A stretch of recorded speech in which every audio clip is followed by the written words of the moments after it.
All right, now, everybody. Quiet, listen to me. We're going to start a show. Now, some of you people have been with me before. You know it's going to be a tough grind, but we're going to have a show.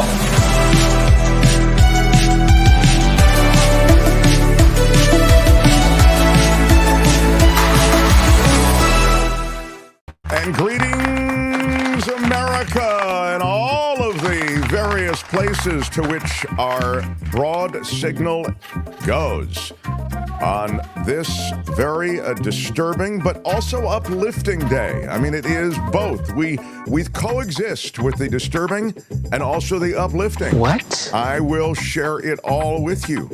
Kim is here. Kim, how are you? And Albert, my darling Albert, the commissioner, is here. Albert, thank you. What a rough weekend it was for the 49ers. I know that is a team of great import to you. And I don't know what to say. I'm reading a bunch of articles now in Bay Area newspapers that would suggest that people are asking all kinds of fundamental questions about your team, Commish. Has to be disturbing to you. You got to protect the ball. That's the first thing. You can't turn the ball over.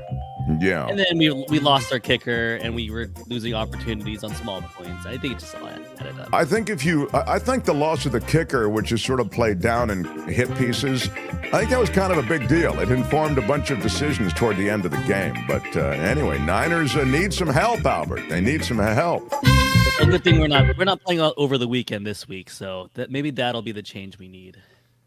You know, there is this for another day, but when it comes to professional football, there is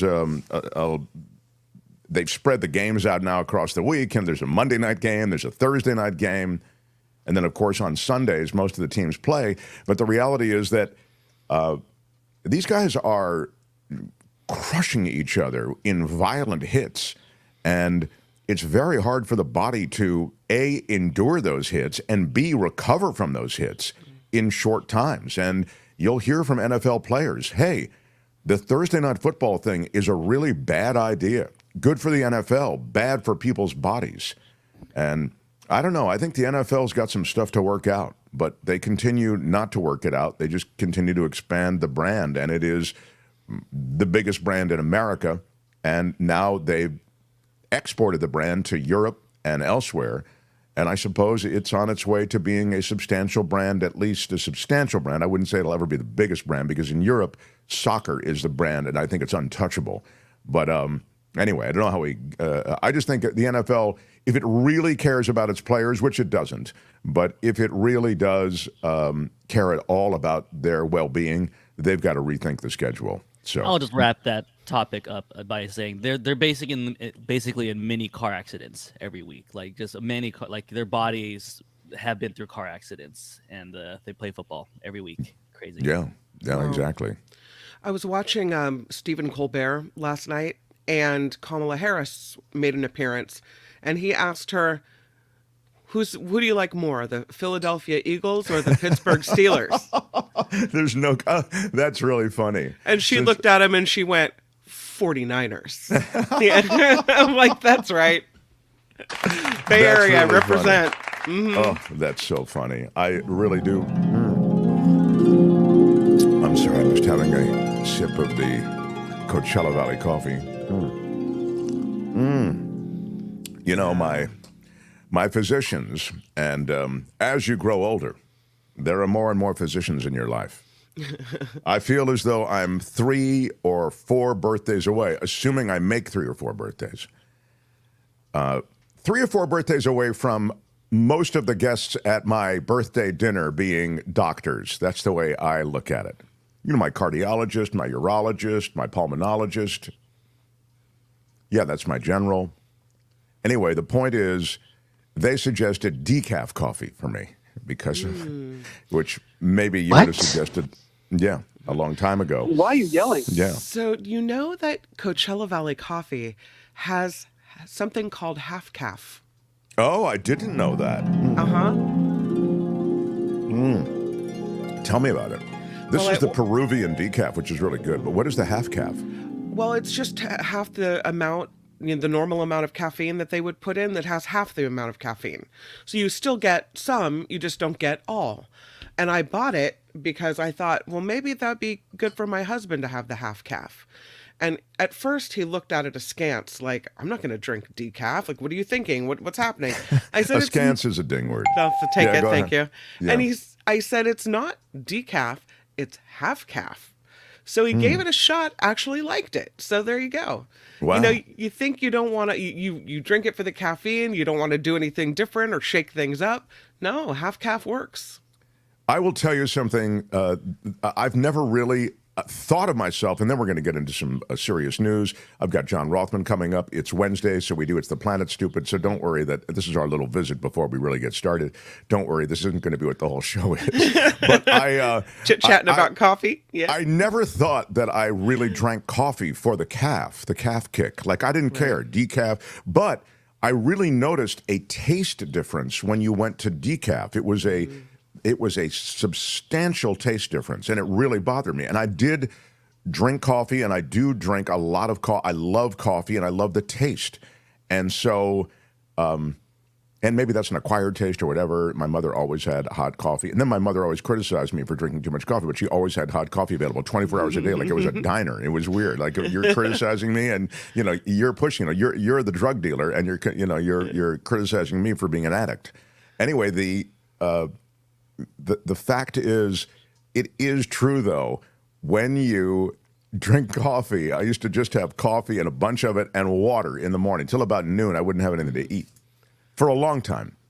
And man, when you hit that right combination of caffeine and water in your body, oh, baby, that is a good feeling. I'm telling you that is What? so, I mean, it does speak to the half calf thing. In other words, I always thought that I didn't care about the caffeine, but I probably on some level really love the caffeine. I just think that I like the taste. But anyway, this Peruvian decaf that they have at Coachella Valley Coffee, the taste is good. It really is good. So that's why I'm drinking it. And but the half calf, I'm going to try that next. So thank you, Kim. Yeah. And again, if you're just joining us, maybe check them out if you want to. They're a great partner in this show. CoachellaValleyCoffee.com. You order everything through the email and through the website, I should say.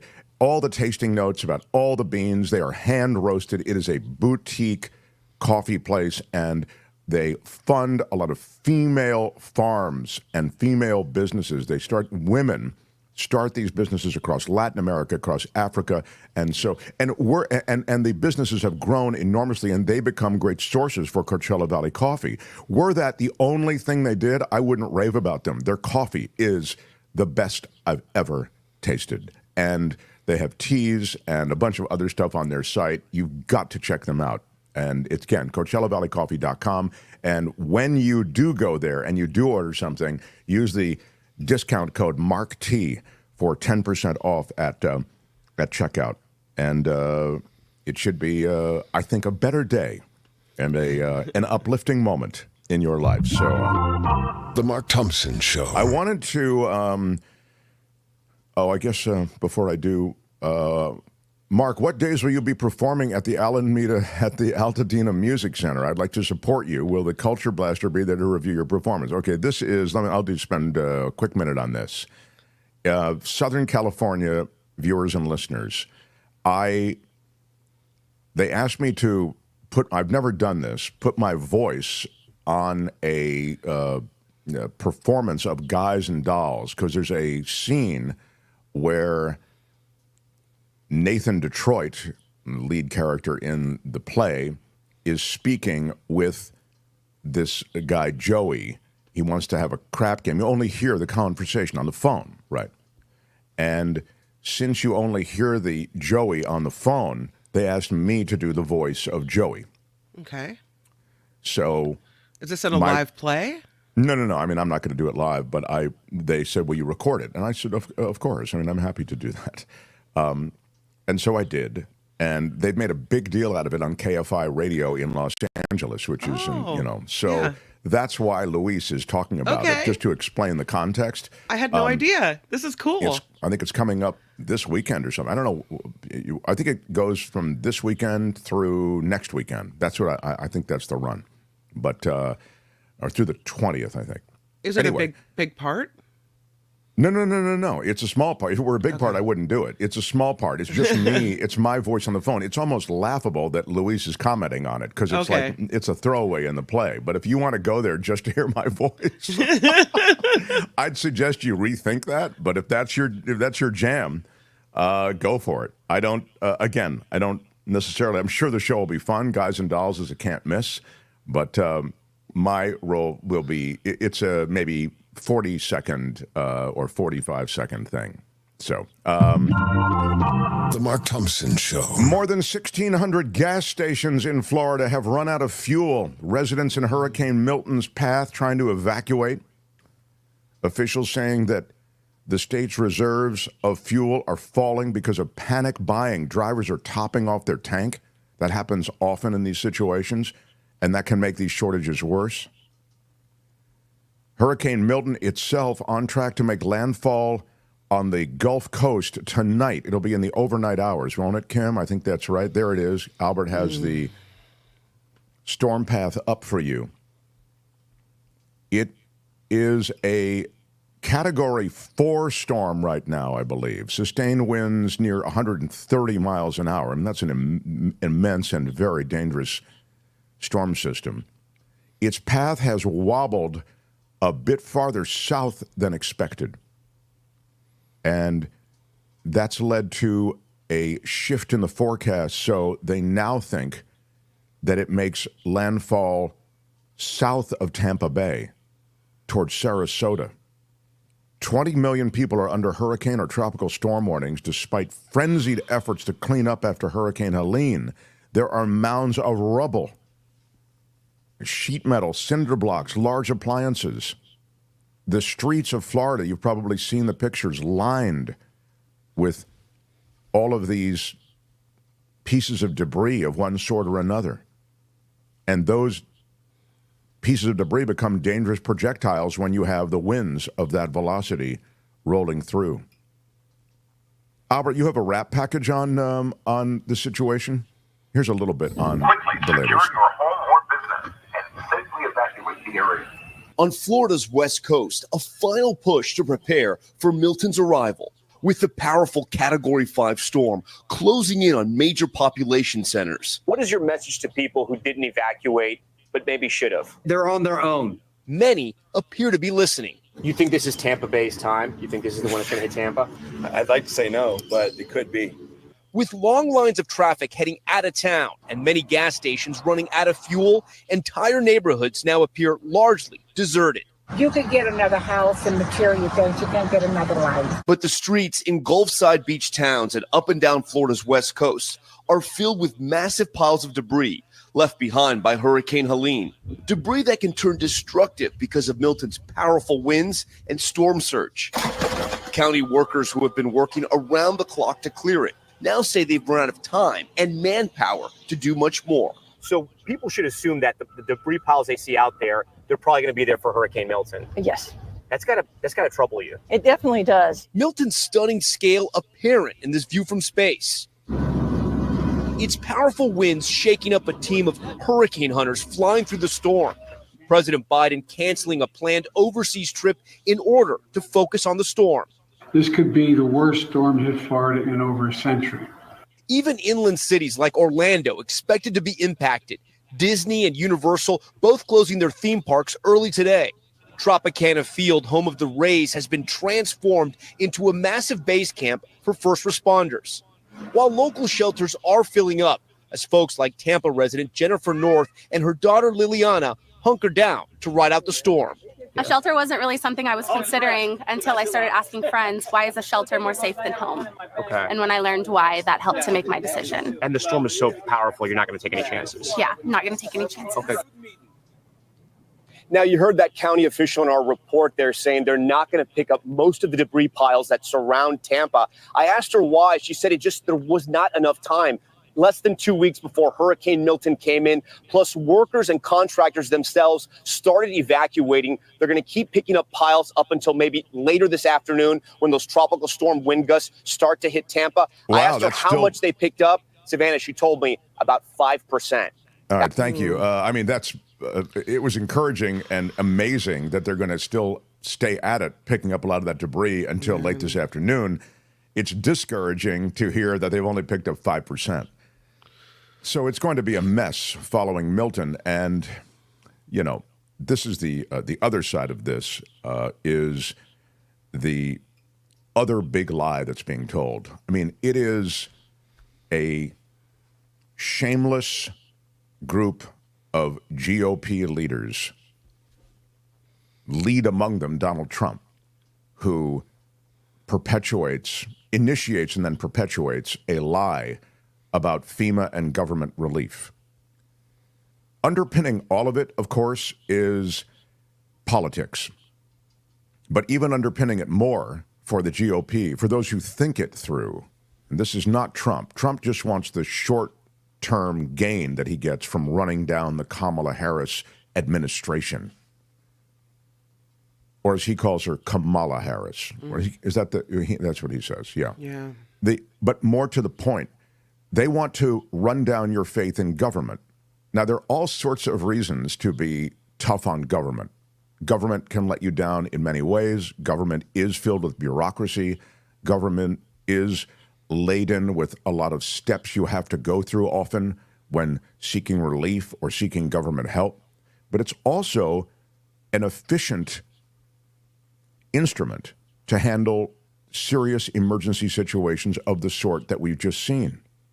The government, FEMA specifically, was on top of Helene immediately. Yeah.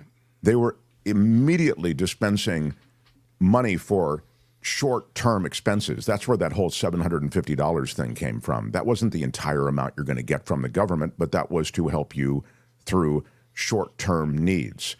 They were there with thousands of people, thousands, to help clean up and to help rescue many affected by Helene. Now, you've got the GOP saying that they weren't there at all, that there's been no response, can't get the president on the phone, can't get the vice president on the phone. Of course, as you know, DeSantis turned down a call from Kamala Harris. And this is the most serious kind of big lie. They like big lies in the GOP. And they're really led by Trump. And they realize, wow, this guy can get away with slinging this stuff, and people will really swallow it. And the reason it becomes even more dangerous is because they've compounded the lie with the notion that FEMA has no money, and somehow they're seizing property, and they're moving into various neighborhoods and communities and seizing properties and belongings because they need to flip these things to get money out of them. And it's an absurd conspiracy theory. It doesn't stand up to any kind of even rudimentary scrutiny. But the reality is people are believing it. And the reason it becomes dangerous is, A, they view the government as an enemy when the government is your friend in this urgent situation. And B, they view the government as an invading force. So it's led to confrontations with FEMA workers. It's outrageous. And FEMA has actually had to put up on their website information that knocks down the rumors that the GOP is perpetuating. It's so absurd. And so I look at this situation as an emerging and unfolding tragedy and urgent situation that requires all hands on deck. And I'm sure most Americans do. The GOP views this situation as a simple opportunity to be exploited for political gain. But as I say, with real world consequences.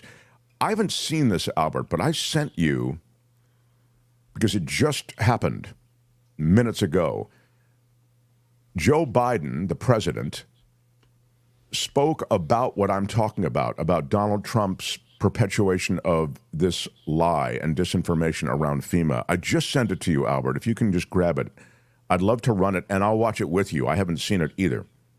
And just see what he said. Go ahead. This is Joe Biden with the update on the hurricane. We'll watch a little bit of it. President Biden, who was given a hurricane briefing right now. And Milton. 2 historic storms in 2 weeks.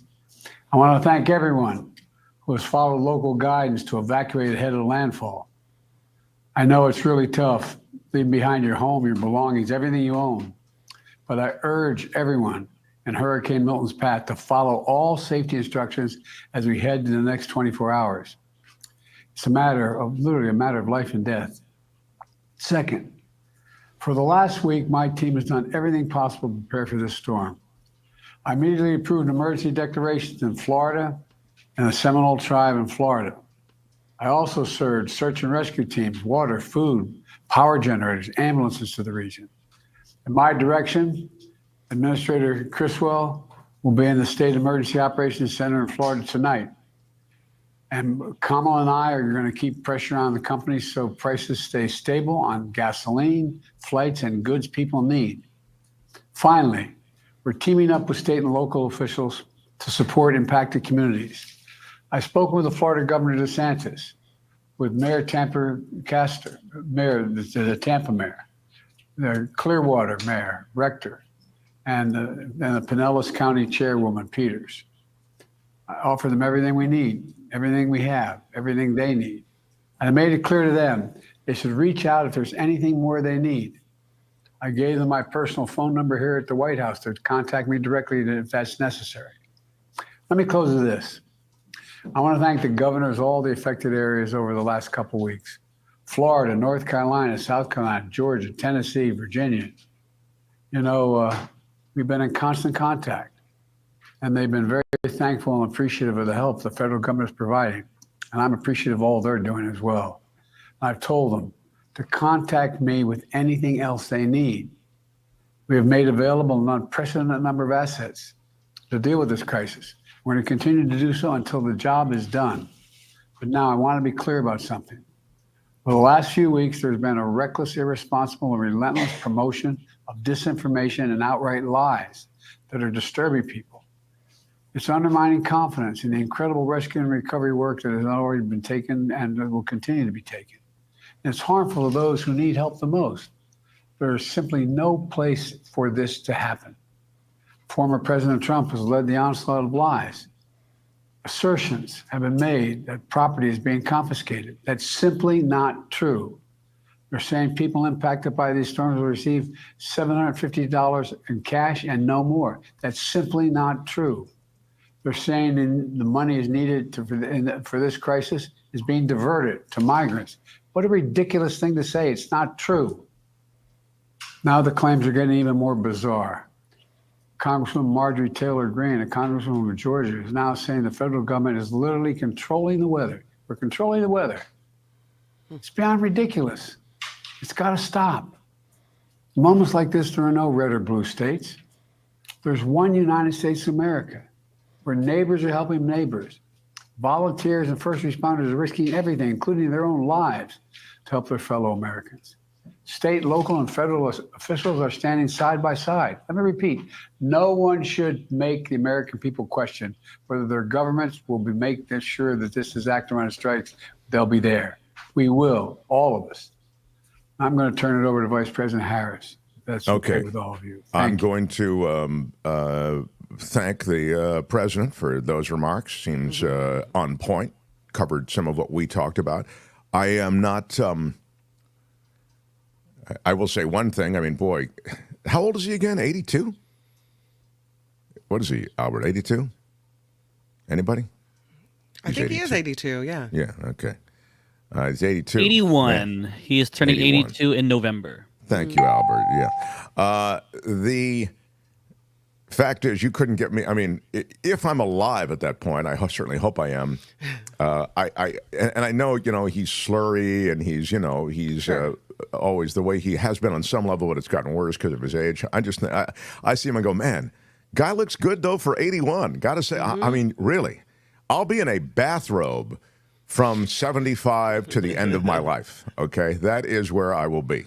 I think, and I'm just saying, dude cleans up nicely, and I get it. He has some issues speaking and all the rest. Yeah. But now I did want to just double back though, because the FEMA funding, you have to know that one of the things the Harris campaign has done, I say campaign, I mean Harris herself, I think, has called out on some level all of these GOP members, Republicans, who are complaining about FEMA and complaining about FEMA money and funding, but yet voted against supplemental packages for FEMA funding. So, on the one hand, you are complaining that FEMA is running out of money, doesn't have enough money. You're creating this momentum behind a lie that they're out of money and there's no money, no assets going to these desperately needy regions. On the other hand, you're literally voting against supplemental packages for FEMA. Some of the Republicans who voted against the bill that would have provided FEMA with additional funding. Matt Gaetz is one. He is a Florida congressman. You get it, right? Helene hit Florida as a Category 4. It plowed through several other states in the southeast.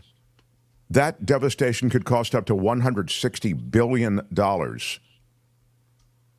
Some Republicans rallied against FEMA funding being allocated for assisting migrants after Homeland Security Secretary Alejandro Mayorkas told reporters that FEMA will run out of money before the hurricane season is over. Now, the agency is facing a multi-billion-dollar deficit. And the reality is they're on a continuing resolution, so they'll have money to handle these situations, but they're trying to get more funding for that agency. Everyone has to see, of all the agencies of government, FEMA is one that needs to be updated in terms of funding. The storms are bigger. The disaster is more intense. The fires more widespread. The flooding more crushing to communities. You have to update the amount of money that goes to this relief agency. And yet you have resistance from the GOP. So this whole idea that the administration diverted funds is ridiculous. It's false.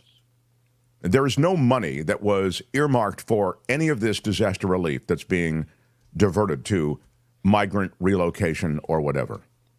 And as I told you yesterday, and I think I mentioned the week prior, Trump did that, of course. He jackhammered money out of FEMA to fund those cages, you know, the policy of putting people in those containment cages, areas, whatever you want to call it. That cost a lot of money. And he jackhammered it out of the FEMA budget. So it's what he always does. When he, accuses someone else of something, he's done it himself. That's the way it is. He always turns it around.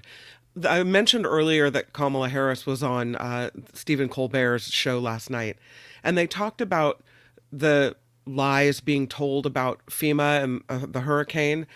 And she said that, talked about the people that she met going through horrible times and talked about the lies. And she said of Trump, "Have you no empathy, man? Have you no empathy?"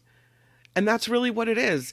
No empathy. Using this for your own political gain and taking the hardship that people are going through and not caring about it at all. Well, I don't think he does have any. I mean, one thing he certainly doesn't have is any empathy. I mean, my God, that's a layup to make that conclusion. I think it's quite obvious, but that doesn't make it any more acceptable. I'm just saying it's so clear, It is worth noting, just in the state of the race, and then I'll get to John Rothmann, who's coming on. Kamala Harris holds a national lead in the New York Times poll for the first time. Harris led Trump for the first time in a national New York Times Siena College poll since July. First time since July when Biden dropped out of the race. So, in other words, since she's become a candidate. Among likely voters, 49% said they would vote for her. 46% picked Trump. Voters are also now, according to the poll, more likely to think of Harris as the candidate who represents change. They surveyed 3,385 likely voters, took place between September 29th and October 6th.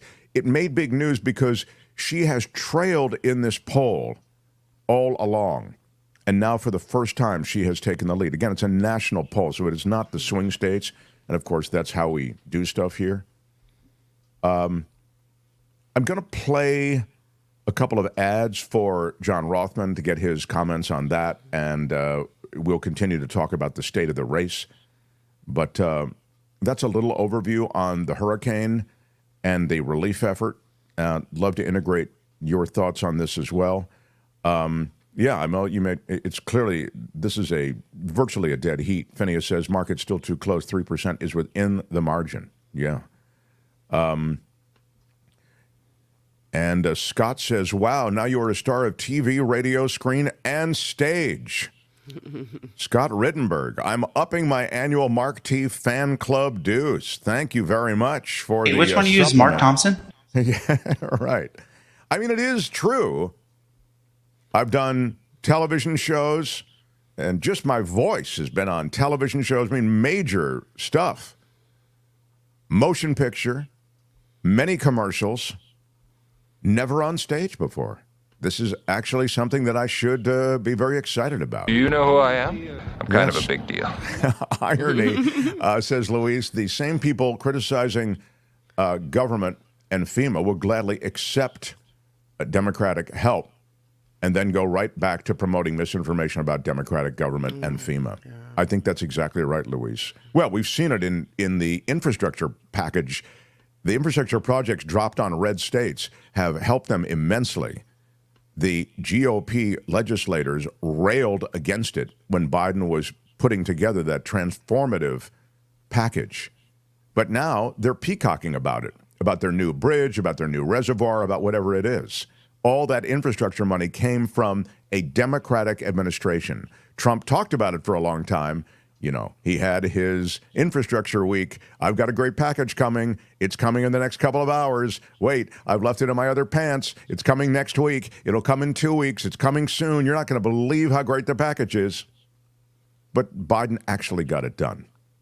And again, it's not everything to everyone. It's not everything we always wanted, but it includes negotiation of drug prices. It includes all that infrastructure money, and it includes some real efforts aggressively to pursue green alternative energy. All of that, by the way, will be undone by the Trump administration if he gets to power. Listen, we go when it's this severe, says Audrey. Nothing worse than losing life. Century Storm, you don't play. Andrew was horrendous. This one's bigger, more organized, and under pressure. Yeah, meaning the pressure is lower, which is a direct reflection of how wind velocities will be affected. So when you look at those millibars of pressure, those are measurements of pressure. All that is a direct reflection of wind, because wind rushes in to fill that low pressure. So the lower the pressure, the bigger the wind velocity. Kamala is politicizing the hurricane assistance. Is she, Jake? No. Is that right? I didn't say. Can you send me something, Jake, besides just your little comment? Send it to me. Mars agrees. I'll tell you what, Jake agreed, Jake. She's making photo shoots and sound bites while governors in North Carolina and Florida are on the ground and requesting assistance from Biden, not Kamala. Hey, dude, that's a bad bust. Mm-hmm. They want it from government, okay? Their people need assistance from government. I get it. That's the politicization. You just said it, Mars. The politicization is, no, I want to talk to Biden. I don't want to talk to Kamala. Or Kamala is what they would say. And look, I'm not some rah-rah, and I'm happy to jack up Kamala Harris if she needs jacking up on it. I'm sure on some level she's trying to look as though she's operating in an official capacity, because she is. But she has to get that word out. So you're not wrong that I'm sure there are photo ops with her on the phone and stuff like that. Yeah, that's what. In the case of Trump, just to do can we do an A-B comparison? In the case of Trump, he's on the phone and there's a photo up there and there's no one on the other end of the phone. Right. Okay? I mean, it's just a photo op. He's a performative president. That's who he was. He did photo ops. He did various things for media. It was theater to him. He played president. Meantime, he had all of these reflexive sorts of notions about how the world should be, And most of his staff were shocked by these reflective notions and tried to protect the country from them actually being executed. The next time it won't be that way. But that you could say that Kamala Harris is playing this for just political reasons, come on, dude. That's just weak sauce. All right. I love that we've descended into an argument, which is where The Mark Thompson Show. I've got a big name, though, waiting. This guy, first of all, smash the like button if you would. It helps us in the world of YouTube. It costs you nothing. If you're new to the show, we started as a radio show in San Francisco, California. KGO Radio is a big radio station, and the radio station went away. And so we took our crew from our show, and we came over here to YouTube. And as you know, not only does this show exist as a live show on YouTube between 2 and 4 o'clock Eastern Time, between 11 and 1 on the West Coast, but it's also fed to a bunch of podcast platforms so you can listen to the show. So if you're on Apple Podcast or on any of the other podcast platforms, Spotify, iHeartRadio, whatever it might be, you can hear the show. And one of our colleagues from that world of KGO, who is so very missed, is going to join us now. He's a voice of reason. He's a voice that is not without controversy. He and I argue about a lot of stuff. Maybe that'll happen in this visit too. But he's a presidential historian and a great mind on politics. How about it for the great John Rothmann, everybody? Look at you, you sexy beast. Happy to be with you. Happy to be with you. 100%. I am, look at this, Noe Marie. Yay, Mark Thompson Show on a Wednesday. Exactly. Right on. Thank you, Noe. Say hi to John Rothmann, Noe. I know. So, John, let's talk about what we were just speaking of quickly. I just want to check off on it. And then I want to get into some of these political attack ads that have to do with the trans community, et cetera. But when it comes to disaster relief, I think historically there really hasn't been red-blue type distinctions that have been drawn. Am I wrong about that? Or hasn't disaster relief been handed out in a pretty egalitarian way? It has, but remember, there's been controversy. Remember George W. Bush, great job, Brownie. You remember that? Sure. These sorts of things happen, but I have to tell you, I agree with you 100%. What Donald Trump has done to politicize the disaster that is taking place is horrific. And I do want to remind people that Donald Trump has been a consistent denier of climate change. And I say this respectfully because it should all catch up to him. But it's very clear, and I'm watching now what happens in Florida, in Georgia, and in North Carolina, because those three states are critical to Donald Trump in the election. And if, in fact, this storm is so disruptive, will he then claim fraud? And let me just also tell you, and it's very interesting, already there are Republicans who are saying that the climate crisis that we are going through at this moment, these hurricanes, was engineered by the government. I mean, it's mind-boggling, it's inconceivable, but it's true. Well, I mean, and there's, just because I know you're sensitive to this, and we should all be sensitive to it, there's an anti-Semitism underpinning, I should say, underlying some of those comments from Marjorie Taylor Greene. Isn't that right? Absolutely. Remember her space lasers?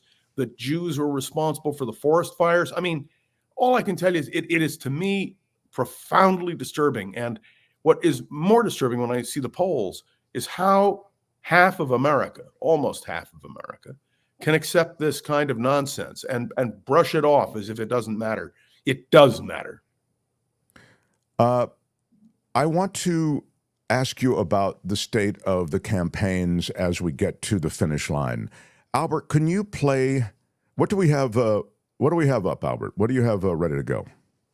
I'll go in any direction you are ready to rock. Here we go. Thank you. This is exactly what I wanted.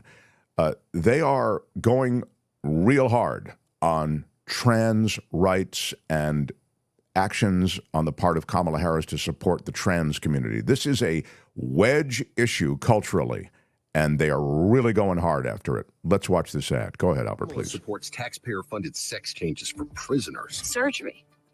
For prisoners. For prisoners. Every transgender inmate in the prison system would have access. It's hard to believe, but it's true. Even the liberal media was shocked Kamala supports taxpayer-funded sex changes for prisoners and illegal aliens. Every transgender inmate would have access. Kamala's for they, them. President Trump is for you. I'm Donald J. Trump, and I approve this message. So that is one of the ads. You know, it strikes me that both these candidates and every candidate plays a bit to the room they're in. That was a trans podcast that she was in, and she was speaking about various trans rights in that moment. Could you speak to her positions on this and how those positions are being exploited? They're really going hard on the trans thing in these swing states. And there's a reason, because if you listen to Fox, which I listen to, they make this a major issue. And as a result, because many of these states are close, the feeling is that if you can discredit Kamala Harris, if you can say that she is responsible for all of this, then Trump will pick up votes. It is one of the most, it's like eating cats and dogs if you're a Haitian. It is the kind of thing that is so appalling to me as a political historian, not just as a commentator. I've never in my life seen in any political campaign this kind of horrific stuff. And let me point something else out, that neither Donald Trump nor Senator Vance are agreeing that they will abide by the results of the election on November 5th. That they are talking now about the fact that there is illegal voting going on. And Donald Trump again is pursuing this line. And I can assure you, if North Carolina and Georgia and even Florida are close, they're going to go to town on this thing. So I'm setting us up because I had anticipated that on November 6th, when I appear on this broadcast, a Wednesday, that the election would be decided. But it won't be decided if this kind of disinformation is spread. One other point. The disinformation about FEMA that is being spread now by Donald Trump is appalling, and everyone should object to it, Democrat or Republican alike. And I'm delighted to tell you, although the Republican governors in those states are not repudiating Trump, they are repudiating what he's spreading, these falsehoods. And when Joe Biden spoke this morning, and thank you for playing that, he was spot on. And I must tell you, when I speak to Trump supporters, I don't know whether it's that they don't get it or they don't want to get it, but that's the reason why it's so close. It's so self-evident, the disaster that Donald Trump presents us. But, well, we'll see. I don't know that it is so self-evident for a lot of the country, or, you know, not for Trump voters. You're right, yeah. Not for Trump voters. Hurricanes are a mental health issue. The Dems' fault. Thoughts and prayers. Plug in any other GOP talking point here. GOP Mad Libs work every time, says Luis. Yeah, I mean, it is true that in addition to denial, there is sort of this the talk around thing that they do. Let me just go back to the trans thing again, because as I say, they're pouring a lot of money into it since the beginning of August. Take a look at what's happening with Sherrod Brown. Thank you. Yeah, the Sherrod Brown race is a perfect example. And let's remind everybody, Sherrod Brown is a distinguished member of the U.S. Senate. He's been in the Senate now 2 terms. He's running for a 3rd. He's a man who was talked about as a potential presidential nominee. So Sherrod Brown is in Ohio, for those who need a little reminder. And Trump's most aired ad about Vice President Kamala Harris in recent weeks ends with the tagline, "Kamala is for they, them. President Trump is for you." In Ohio, so this is on the Sherrod Brown race, the super PAC has touched on transgender topics repeatedly, accusing Sherrod Brown of, quote, allowing transgender biological males in girls' sports.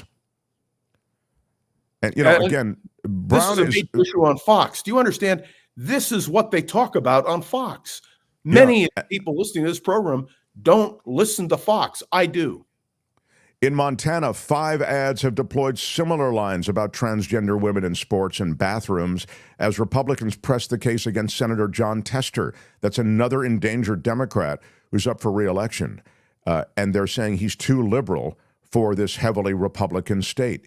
And this is from Brad Todd, who is an ad maker for the GOP. He says, it's one of the issues where Democrats are furthest from the center of the country. They are doing something that is totally illogical. to appease a tiny slice that is very radical in their base. And so he's saying, again, the ad maker, he's saying this will be the thing that will effectively work as a political tool for the GOP. I'm a damn, and I do think that we should pay for trans surgeries for inmates. Sorry, says Citizen Swain. The whole thing is shameful. They ought to be concentrating on the fact that Donald Trump is a climate denier. They ought to be focusing on the fact that FEMA is being attacked by Donald Trump. This transgender issue is a wedge issue for Republicans. They're using it to turn out their base. It's a disgrace. It is. I study presidential elections. You can ask me a question about virtually any presidential election in our history, and I'll give you an answer that is somewhat clear. This is horrific, and it tears down our American political system. Well, I can ask you a bunch of questions, but I'll tell you, there is no transgender issue in the Millard-Fillmore race. I mean, this is really something of a sign of the times, John. And they're saying up and down the ballot. Millard-Fillmore, with all due respect, succeeded to the presidency. He ran in 1856 as an independent candidate, but never had a shot at winning. Oh, well, again, impressive. But he has a street knowledge. named after him. He has a street named after him right here in San Francisco. But so now, I'll just put a button on this by saying, you say, well, what they should be talking about is his climate denial, a bunch of other issues that again, the denial of the election results, the overturning of democracy, the fact eating that dogs and cats. Yeah, eating dogs and cats, whatever it might be. But they're hitting these transgender issues because they find there is traction within their potential independence, and in the GOP, it motivates them. So what the Democrats have been doing is essentially ignoring all of this, and they talk about other cultural issues, namely abortion. And in the abortion issue, you have a cultural issue that very much does land cleanly across both parties, with a number of people who could decide this election, specifically women and those who care about women. Yeah, 100%. The question of a woman's right to choose is critical. To me, it's not an abortion issue. The question is, does a woman have the right to control her own body? Pure and simple. Reproductive rights is critical. And you can see now the Supreme Court just this last week, again, refusing to intervene. And this is another reason why the Democrats, were they smart, would be promoting the fact that you have 3 justices of the Supreme Court who are over the age of 70. The odds are the next president of the United States will nominate additional justices. And is anybody paying attention to the fact that the potential Republican leader in the U.S. Senate who would succeed Mitch McConnell, John Thune, who is the number 2 right now, says, well, if Kamala Harris is elected and we control the Senate and she sends nominees down, they're dead in the water. Do you understand? This kind of rhetoric ought to be emphasized, underlined, and used everywhere. I mean, it's just appalling to me.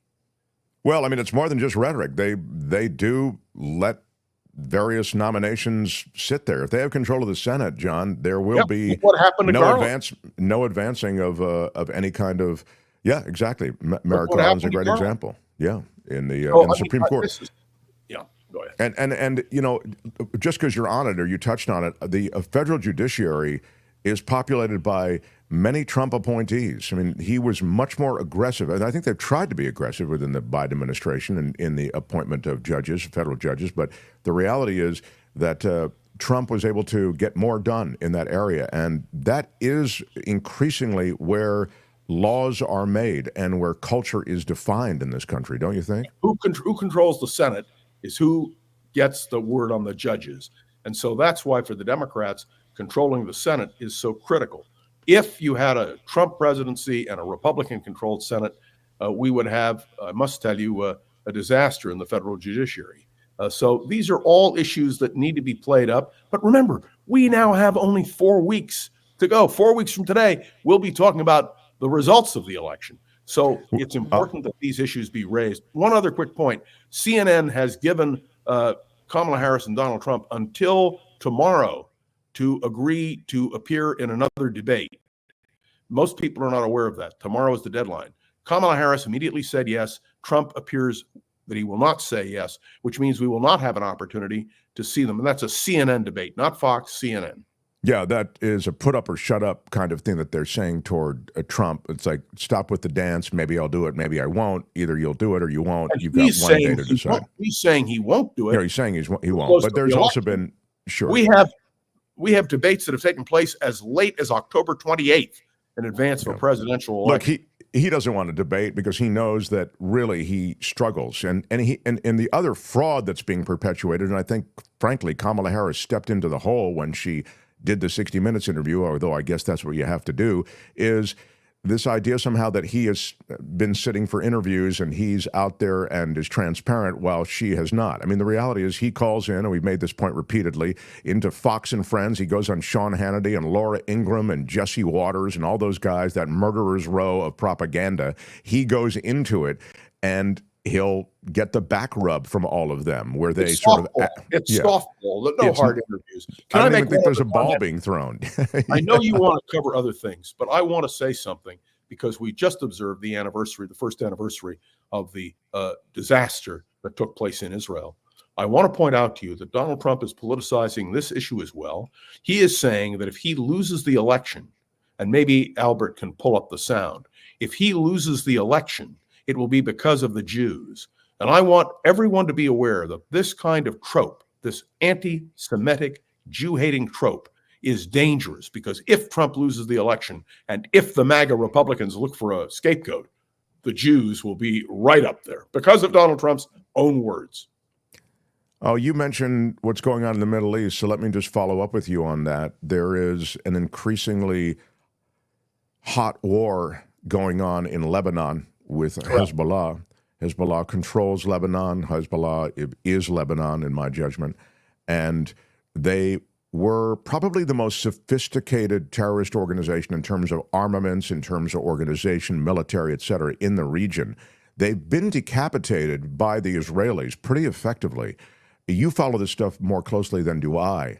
What is the situation with some of these groups, specifically Hezbollah, and then these other fronts? Yemen, I will include, Gaza, of course, and Iran.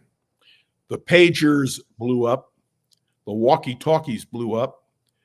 The head of Hezbollah, the army of God, so we all know what it means, Nasrallah, is dead. Most of his key lieutenants are dead. The Israelis are determined. Why? Because, and this is an interesting point, there were 181 ballistic missiles that were fired at Israel. And the important thing is that Iran remains the culprit. The real question, there was a conversation today between President Biden, Vice President Harris, and Bibi Netanyahu. No one knows what was said. And in an interview she just gave on CNN, Kamala Harris said it's restricted, I can't talk about it. But you can be certain that one of the issues will be how hard should Israel hit Iran? And I'm going to tell you right now, there is a full awareness of Iran's nuclear capability. The fact that you could have a Hiroshima-type bomb, I hate to say this, but a low-grade nuclear weapon, drop it on Tel Aviv, and you wipe out 2 million Israelis. That's what the Israelis are afraid of. That's why they're doing what they're doing. And I can tell you, with 80,000 Israelis in the north of the country, on the Lebanese border, who have been away from their homes, can't go back to their homes because they're afraid of bombing. And when you saw what happened in Haifa just the other night, and I want to remind everybody, Haifa is the sister city of San Francisco. The missile defense system failed. And as a result, Haifa was hit by these missiles. May I tell you that in Israel, there is a full recognition of the existential threat which continues to exist. So I don't make light of this. I have full sympathy for the Lebanese people. I spent many happy hours in Lebanon, many happy hours in Beirut. But I'm going to tell you right now that you are absolutely correct when you say it's not Lebanon that Israel is having a problem with. It's Hezbollah. And Hezbollah does control too much territory. The same thing applies, by the way. People say, well, Gaza's been devastated. Missiles are coming from Gaza. And you were right to mention the Houthis. They're coming from the Houthis. I mean, the Israelis are basically fighting a 7, or if you want, 8-front war.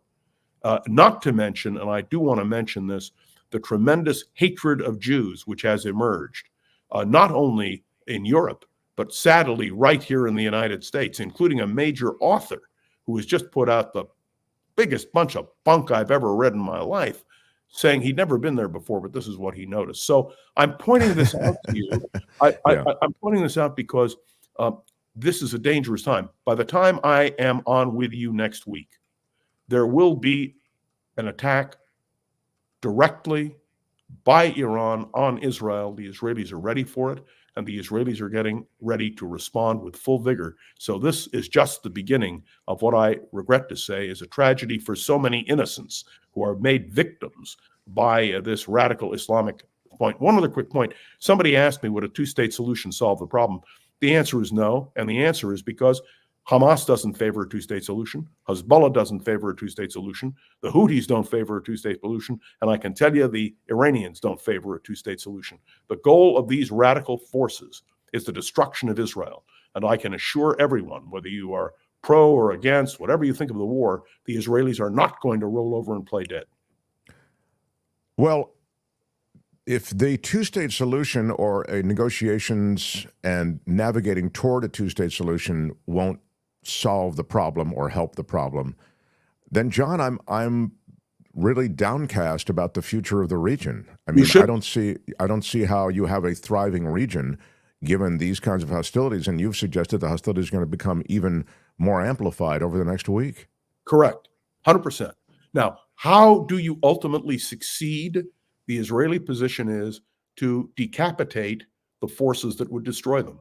Interestingly enough, and where you are, this is even more interesting. Next week, the presumptive new Shah of Iran will be feted at the Nixon Library. The Shah's widow will not be there, but she's part of the celebration. Let me remind you that one of the agenda items, not just for the United States, but for Israel, is to remove the mullahs from control of Iran. I don't know whether that's possible, but the fact that the Shah's son is front and center, and you can hear a message. If you go to the Nixon Library website, they have a 3-minute videotape of the Shah's son talking about the fact that these radical extremists have to be eliminated. I point this out because there are so many dynamics, so many layers to this, and it is such a critical issue. Let's remember that we have less than 4 weeks to go before the election. Can you imagine what a major Middle East war would mean? Donald Trump has said to the Israelis, go after the Iranian nuclear sites. Well, he said two things. He said, go after the Iranian nuclear sites and let's get this thing over with, which, I mean, I don't know what that means. I mean, well, like everybody the wants point this is thing over with. Joe Biden is saying, don't hit the nuclear sites.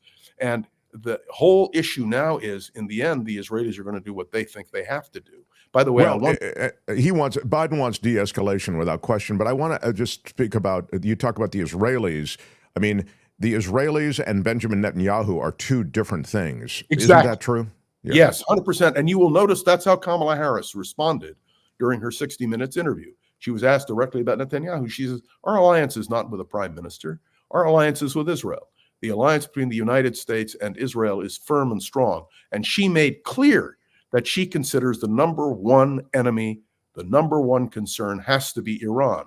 She was unambiguous about it, and she talked particularly about Iran's developing a nuclear capability. There is an absolute unity between Democrats and Republicans on this. Although I just have to observe, if Donald Trump were president, he would be urging the Israelis to use restraint. And if Joe Biden were not in office, he'd be saying, go do what you have to do. It's all a question of incumbency and the way you view your role in the world. I'm often reminded when Nixon went to China, we all laughed and said, if Nixon had been out of office and Humphrey had urged going to China, Nixon would have led the opposition. So it's a matter of where you sit in terms of... I take your point about the opposition, but I think the example's a really good one. But I think on this, I don't know that Joe Biden, if he were out of power, would be saying, bomb Iran and he wouldn't say nuclear. bomb Iran. He's not talking about bombing anything. The point is, taking out the nuclear sites is bombing. I mean, that's what they were doing. No, not just bombing. Forgive me. You know that the Iranian nuclear development was nearly halted by computers and also by, frankly, assassination of leading nuclear scientists in Iran. There are a variety of methods which can be used, but let me point out again that when you deal with Iran, there are so many imponderables. Do they already have a capability? How much of a capability? And can their ICBMs, which can reach Israel, imagine if you had a low-grade nuclear weapon, low-grade Hiroshima-type nuclear weapon attached to an ICBM that hit Tel Aviv, you would have a major catastrophe. And that is the reason that there is such concern. Iron Dome, which is a remarkable achievement, cannot withstand massive numbers of missiles flying. And that best example is what happened in Haifa this last week, where the system failed and missiles got through.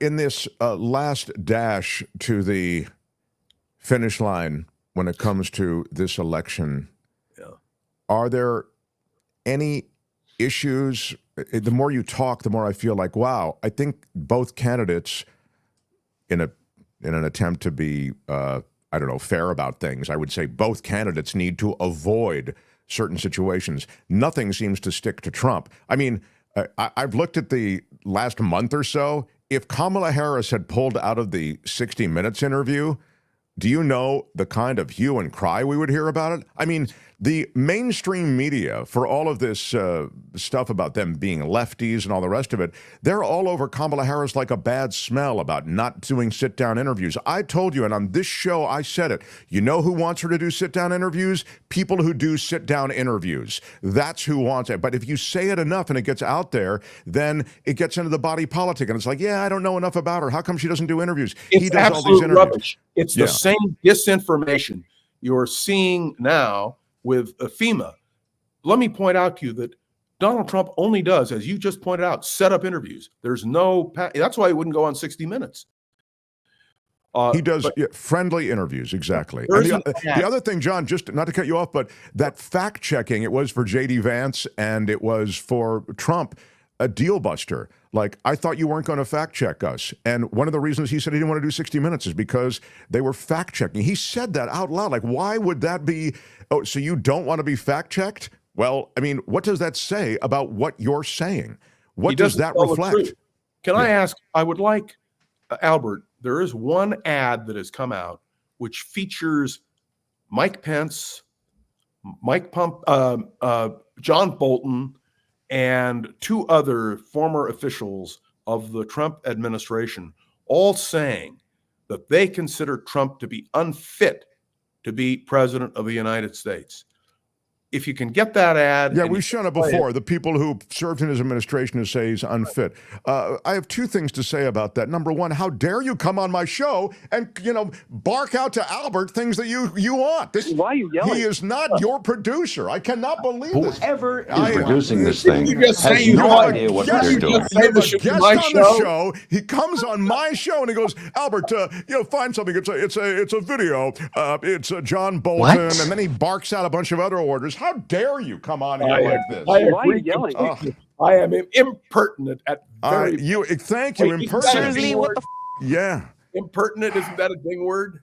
Impertinence is a ding word. Impertinent and impertinence. Wow, very strong. And Albert, I'm not. You need. Let me tell you how I work with Albert. I send him, for the most part, things. If you have things in the future, Brother Rothman, we are happy to run them. We'll run whatever you want. But you can't just come on and go, and you're acting like some kind of Habsburgian king. You come on here like it's crazy. Seriously, what the All right. Thank you, Albert. Well, I apologize for the abuse you're taking. Albert, thank you. Yeah. I'm sorry, Albert, that you have to scramble while Rothman barks out orders on a show he's not even a host of. Kim, did you have something? Did you have something for Rothman before I let him go? Kim. No, I just earlier was going to, you guys were talking about what happens if one of the legislative branches is red, doesn't turn blue this time. And I was listening yesterday. I watched all the Kamala Harris interviews that came down. She was on The View. She was on Colbert. She did Howard Stern yesterday as well. And she really pushed these economic policies that she's talking about.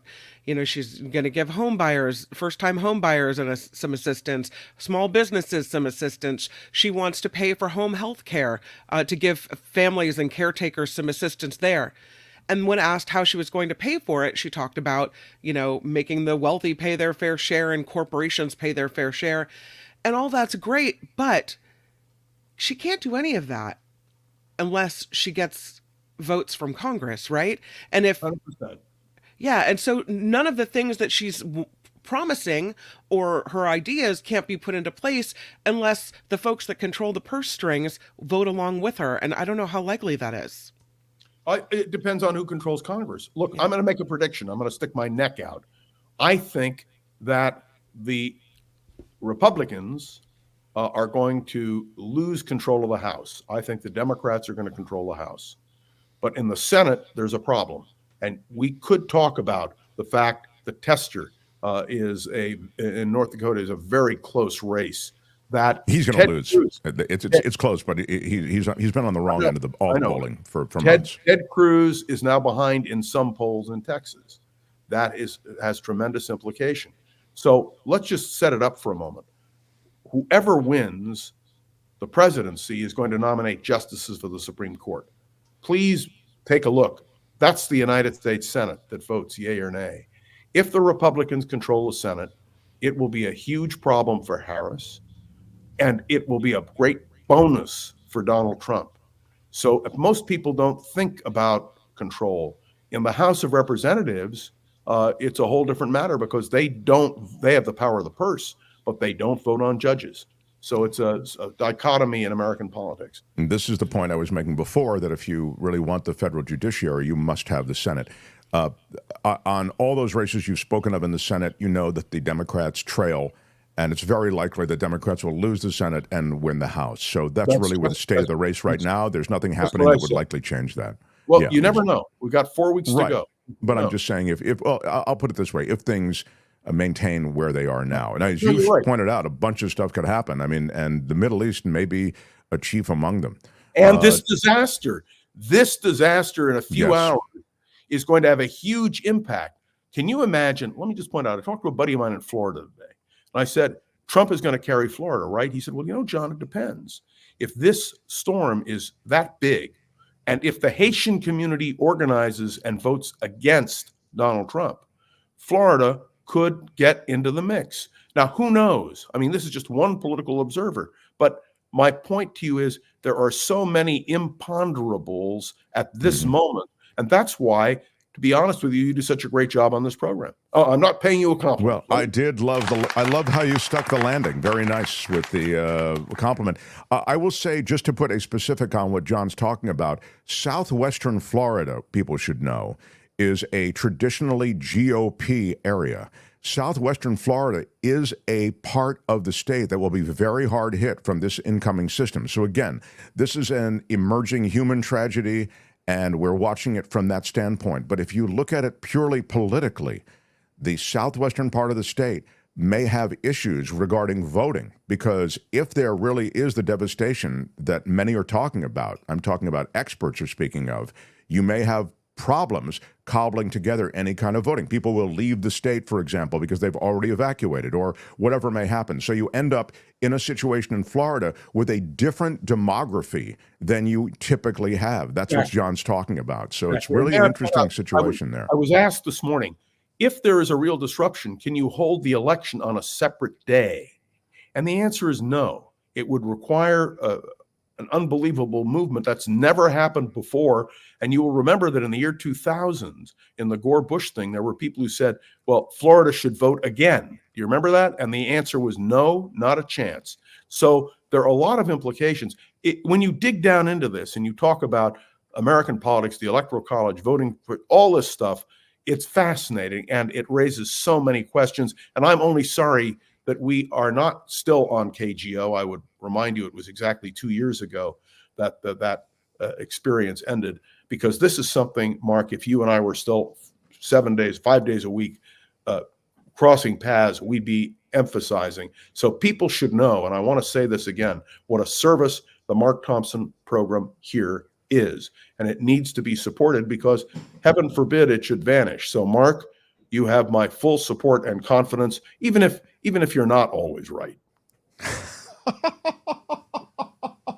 Well, I think there's enough of a compliment to yes, the audience agrees. You can find John Rothman Around the Political World with John Rothman is his podcast. Again, you can find it wherever podcasts are available. It's free. Around the Political World with John Rothman. It's a daily podcast. You can hear his musings on any number of things. Also, you can hear him at thevoicesf.org. Isn't that it? It's .org, I believe. The Voice of San Francisco. And you go to podcasts. I do, just so people know this, quick commercial, I do about 10 minutes for the Voice of San Francisco today, talking about the San Francisco schools crisis. But on Around the Political World, it's also about 10 minutes every day, Monday through Friday. And I do the best that I can to say at least what I think. And again, Mark, thank you, and thank Kim, and thank Albert. A pleasure to be with you. Harry Magnan says, love the Daily Rothman podcast.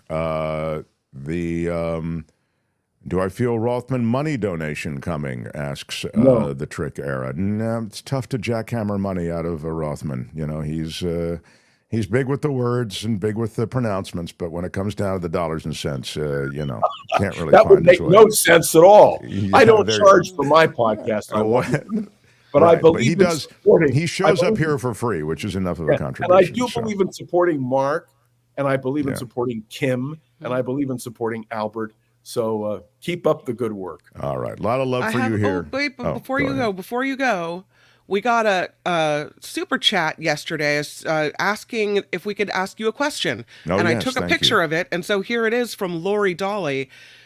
Tomorrow, that was yesterday, please ask John Rothman about ranked choice and how to strategize your vote specifically for San Francisco mayor, supervisor, school district.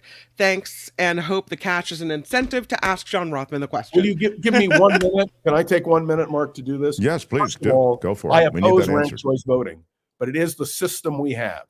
You must vote for at least 2 people in the mayor's race. If you only vote for one, you're throwing away your vote. And do not give the same rank to more than one candidate. Such rankings, overvotes, will not be counted.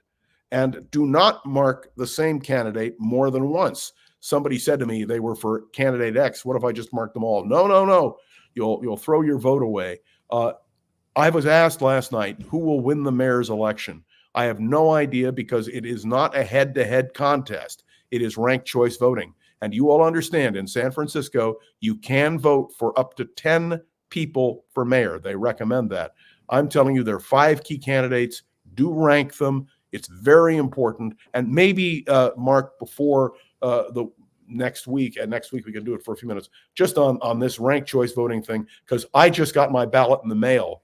And so we're now already. You feel free to. You can endorse. We will. We'll talk to you next week, and you can. I mean, I think that's kind of what Lori was saying. No, asking, I've always been reluctant to tell people how I'm going to vote, because it's not how I vote, it's what you think. But if there are questions that people have about positions, maybe we can do that next week. All right. A lot of people agree with you. Ranked choice voting is horrible. And, Had I run for mayor, and I seriously thought about running for mayor, as you know, had I run for mayor, one of the planks of my platform would have been to eliminate ranked choice voting. It is horrific. It wreaks havoc. And how did it happen, John? How did we end up with it? They wanted to save money, because if you do another round of voting in terms of another election in December, In other words, when it's close, yeah. it would be no top two runoff. You automatically Right, that's what I'm have a saying. But it's runoff. close. If you need a runoff, is what my point Right. is. And Yeah. I'm in favor of a runoff. I want a choice. And Sure. I was deeply involved in the 75 election, which was the first runoff, which pitted George Moscone to the left against John Barbadgello to the right. Dianne Feinstein, Jack Artola, and Milton Marks split the center vote, and they didn't make the runoff. But it was important to have that runoff. Now, well, we'll see. And by the way, there are alliances being made. So Farrell is making an alliance with Safai. Right now, Daniel Lurie is attacking Farrell with everything he has, because he views Farrell as his main competition.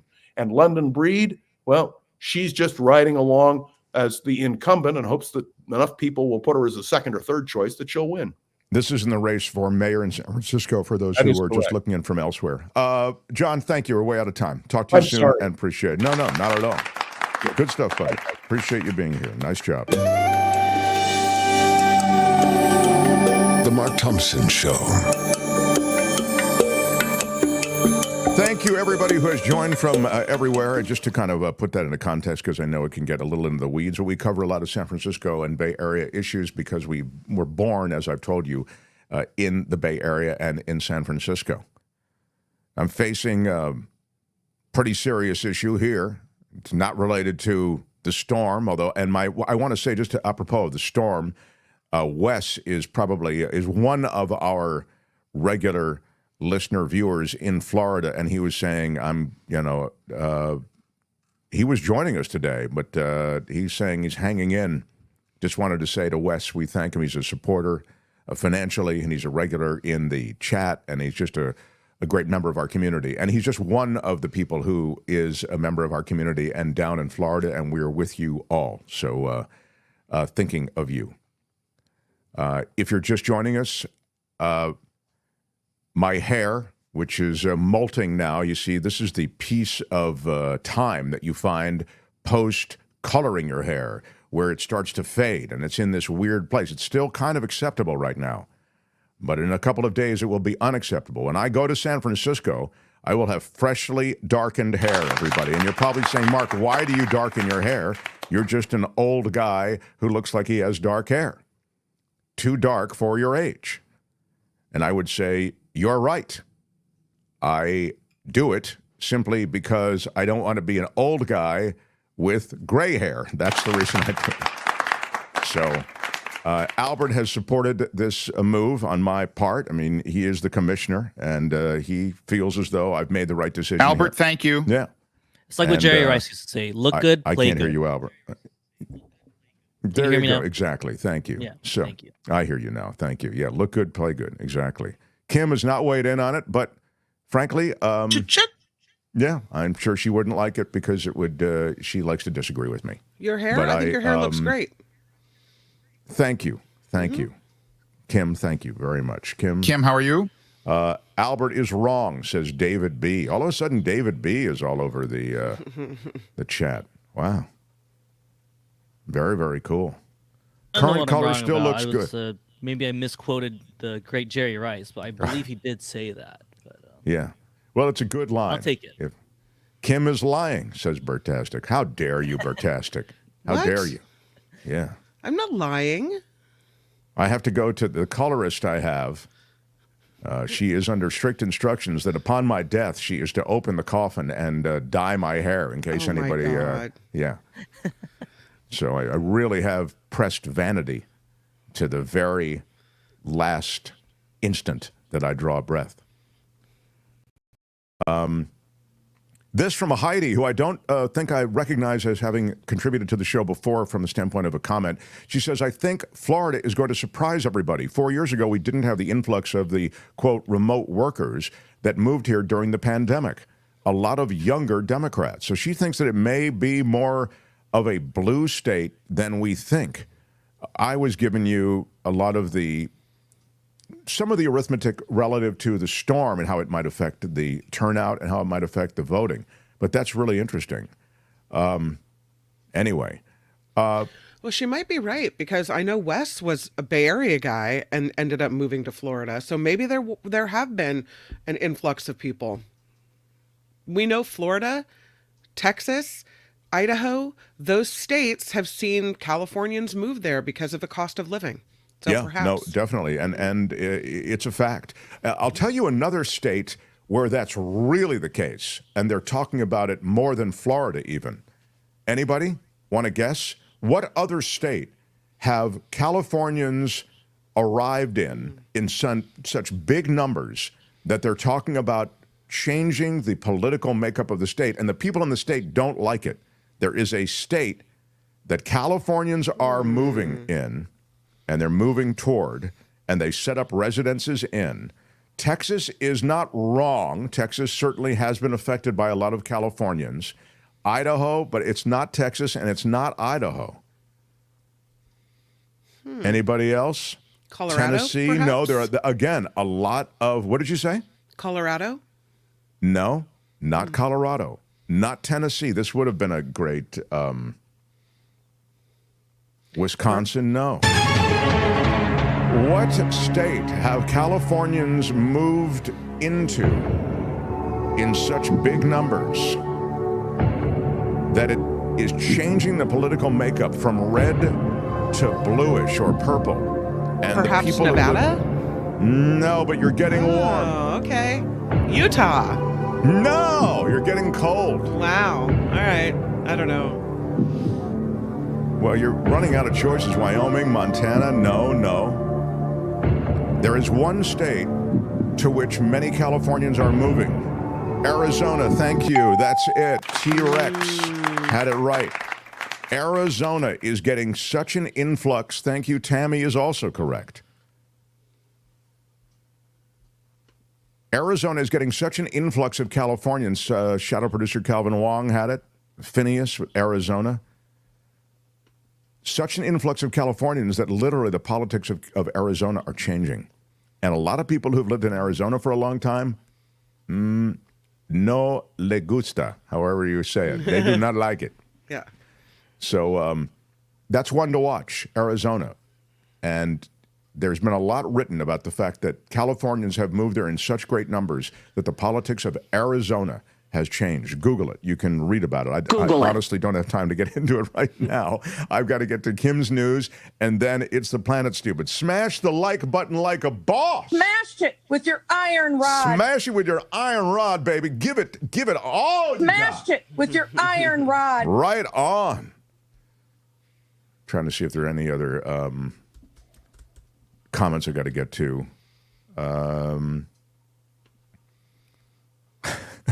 The Trick Era says, that's great. I have relatives in Arizona. Dumb as doornails. Wow. It's a tough room. We love our Arizonans. Housing costs are lower, too, in Arizona, of course, says Shadow Producer. Yeah, Harry says, Arizona will elect a Democrat for senator. President is a toss-up. Many are saying they can't imagine living in Arizona. Well, maybe, but a lot of people, more than imagine it, they actually do it, and it's making a difference. All right, Kim's news, and then we get into It's the Planet Stupid, a look at the environment. Very charged conversation we'll have with Belinda. She was away last week, and we're really looking forward to having her back. So, Mark Thompson Show. The Mark Thompson Show. Have you ever been a member of the Chinese Communist Party?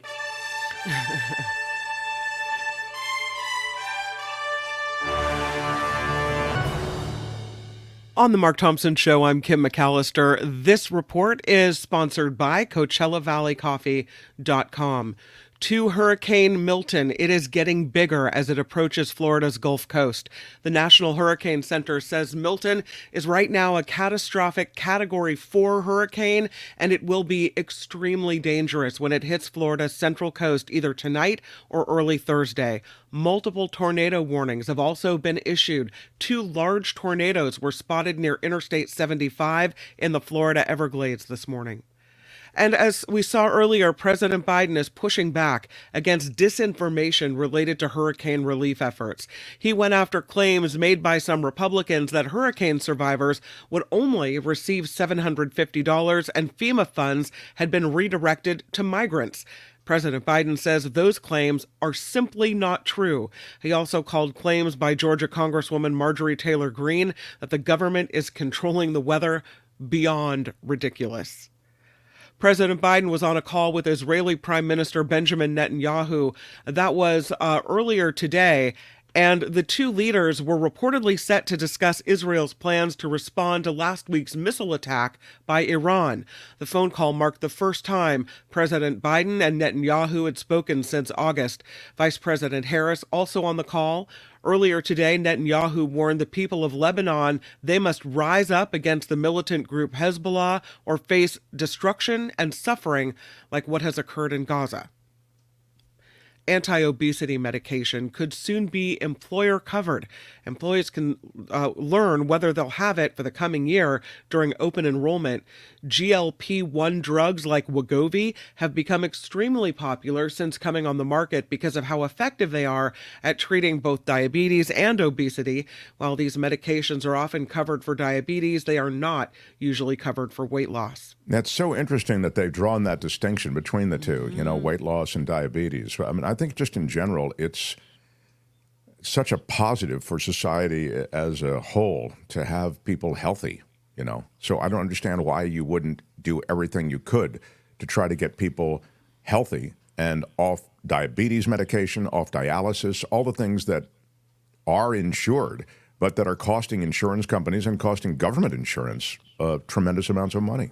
We know there's a link between weight and diabetes as well. So even, you know, if you don't have it yet and you're overweight, there's a chance you're headed that way. So it seems all interconnected anyway. Exactly. I don't know.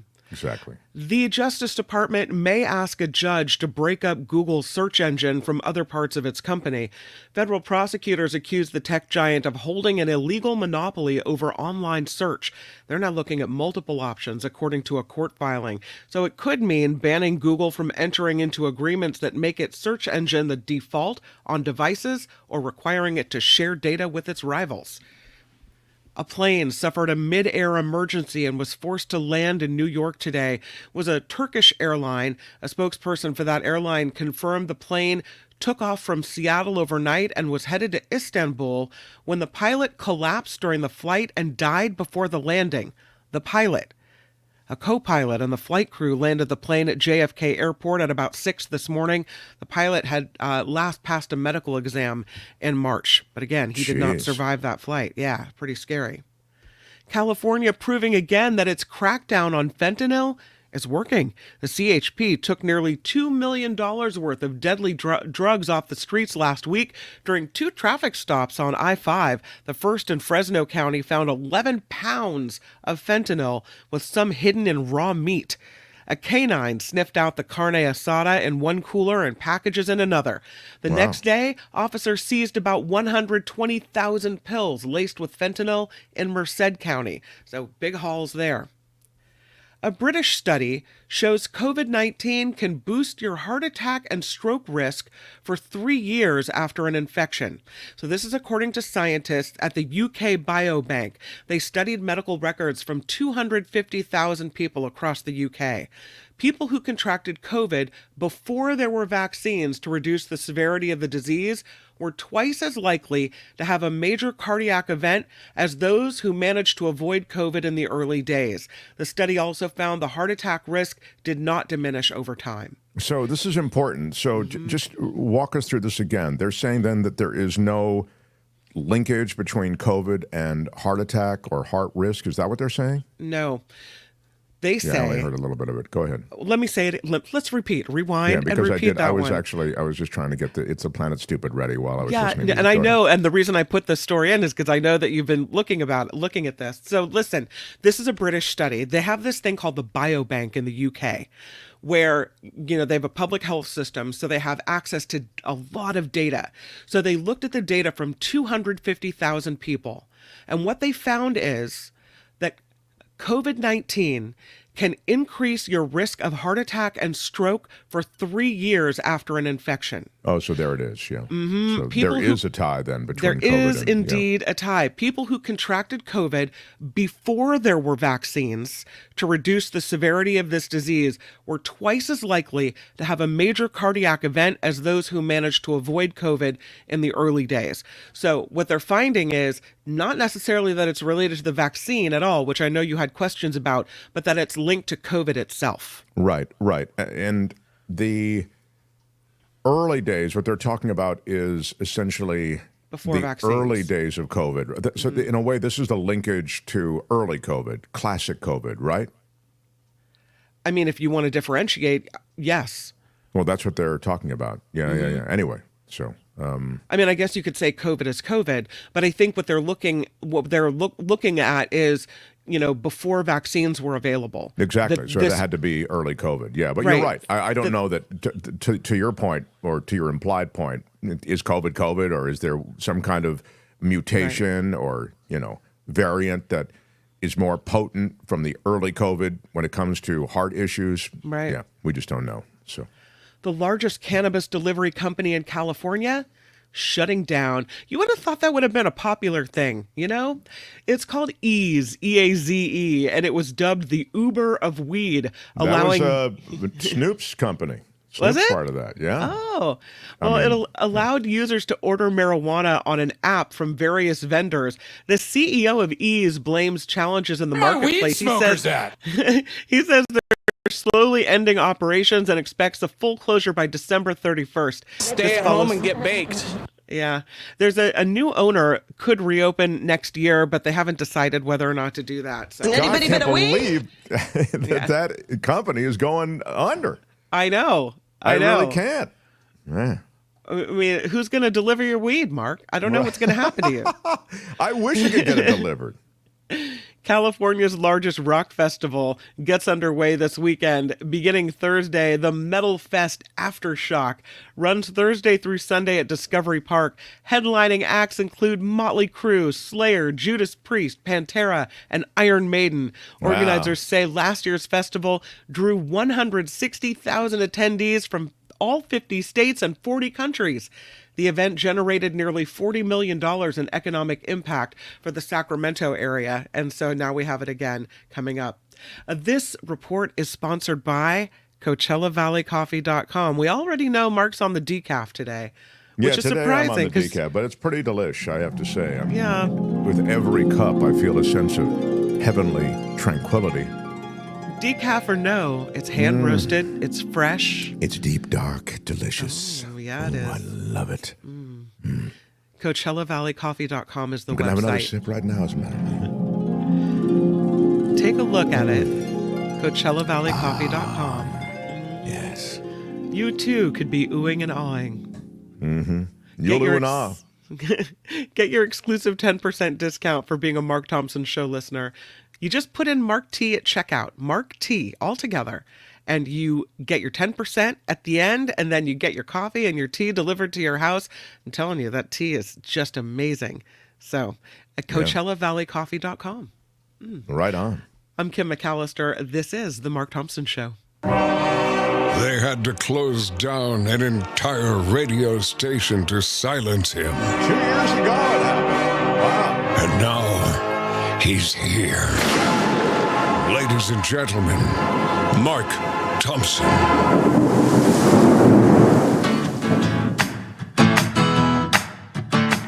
Feel it in your soul. The Mark Thompson Show. Who's Mark Thompson? Don't talk to me that way.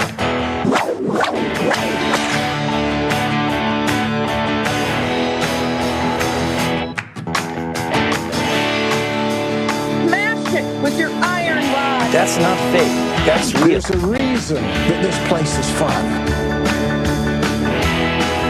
I'm not gonna cry. Girl, you just rude.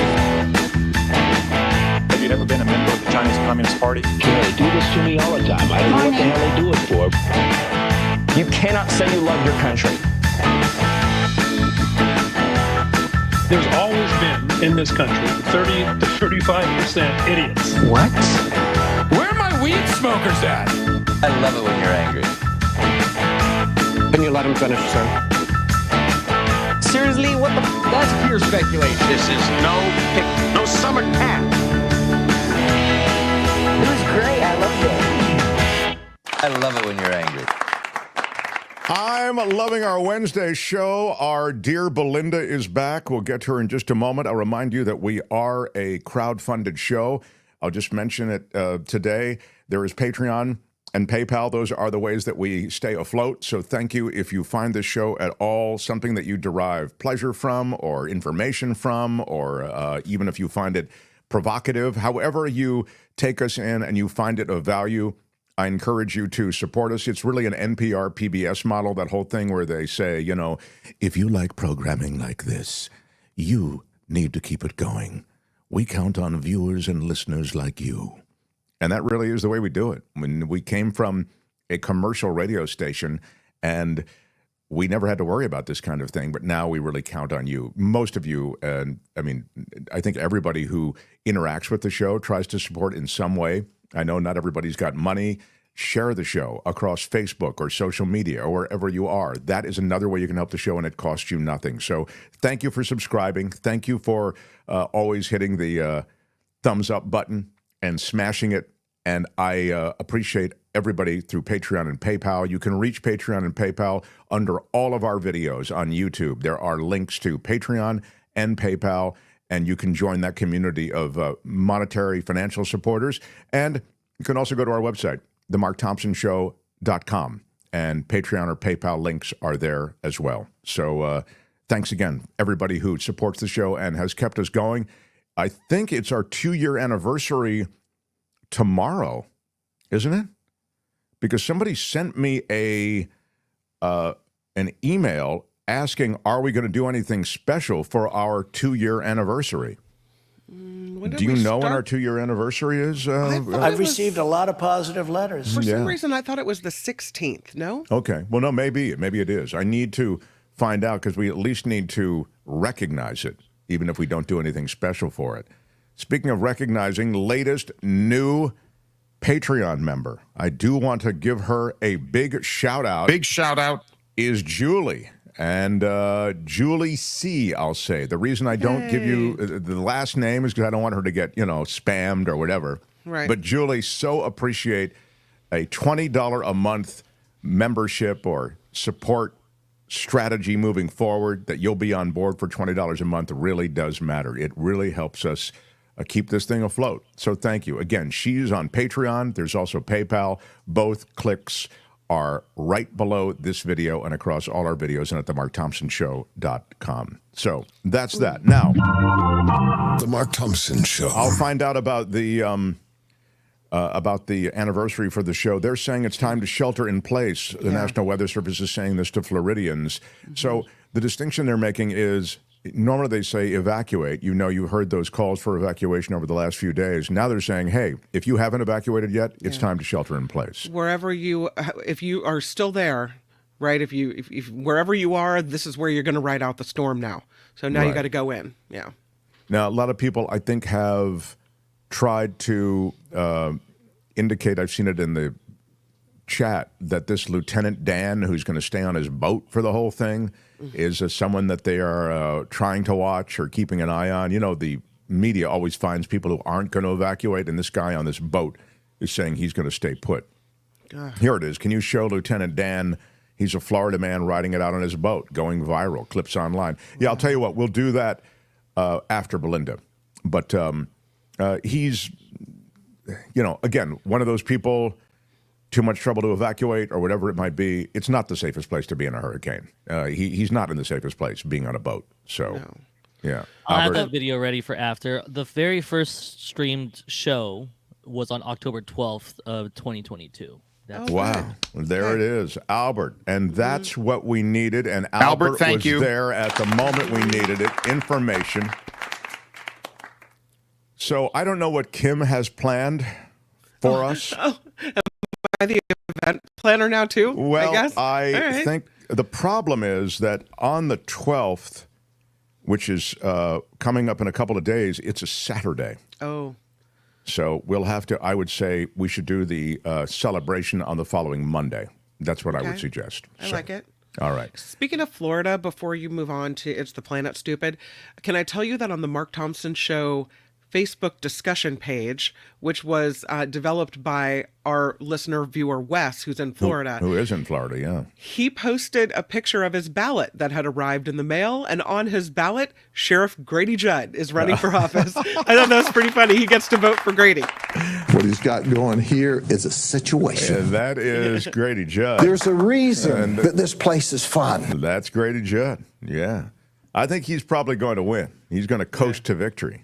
But Lieutenant Dan is going to take advantage of the shrimp after the storm. Well, maybe. All right. Look, I want it noted that I only delayed a little bit, then Kim delayed a little bit, and Albert delayed a little bit, because I don't want the blowback from Belinda about how come I've been waiting and you guys didn't get to me. It wasn't me. It was a little bit me, but it was also my compatriots. So now we like to... Mostly you. Yeah. Well, I blame you. Okay. Look, it's not about who's to blame. It's about that she's going to blame me. All right. Now, I'm so grateful for her return to the show. She was away for a little while. This is a regular segment that we do. We noticed that not many shows do anything on the unfolding crises and challenges that the environment is facing and that the Earth is facing. We do it every Wednesday. We do it in a segment called It's the Planet, Stupid. The planet Earth. Some call me nature. I am very passionate about the planet Earth. A living, breathing planet capable of sustaining whatever life forms we see fit to deposit on it. Spock, judging by the pollution content of the atmosphere, I believe we have arrived. It's the planet Stupid. No. It's the planet Stupid. Oh, delighted to have her back with us. Belinda Weymouth, everyone. Hi, Belinda. Hello. All How right. are you all? We are very well, and we're better for the fact that you have returned to the fold with us because you were away for too long. Yeah, well, I'm very happy to be back, and I have some good news, especially for a heating planet. We're going to start with water, but we're going to get to something that could be really groundbreaking as far as all the heat that's in the atmosphere and the water and is making these hurricanes so awful. So please start where you want. Let's get to it. Okay.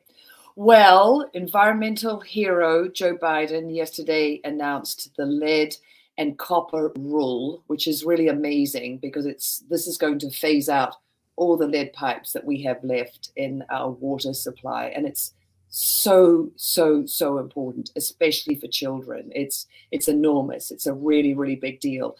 So what happened a decade ago, we had the crisis in Flint, Michigan, and it really sort of raised awareness like, oh my goodness, these water pipes, these old municipal water pipes are lead, they're bad, we need them to go. And they knew 40 years ago, that these pipes were bad and we needed to do something about it. And what they said 40 years ago was, okay, no more lead pipes in new construction.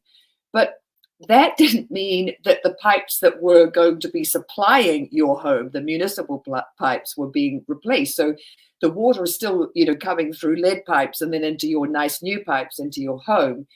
But the awful thing is there are still, 9 million people who have lead piping. And what Biden did with the IRA, the Inflation Reduction Act, they earmarked $9 billion worth of money to, or subsidies, I should say, not worth money, because that is money, $9 billion. So $9 billion in subsidies to replace lead pipes. And this is huge because lead is a neurotoxin.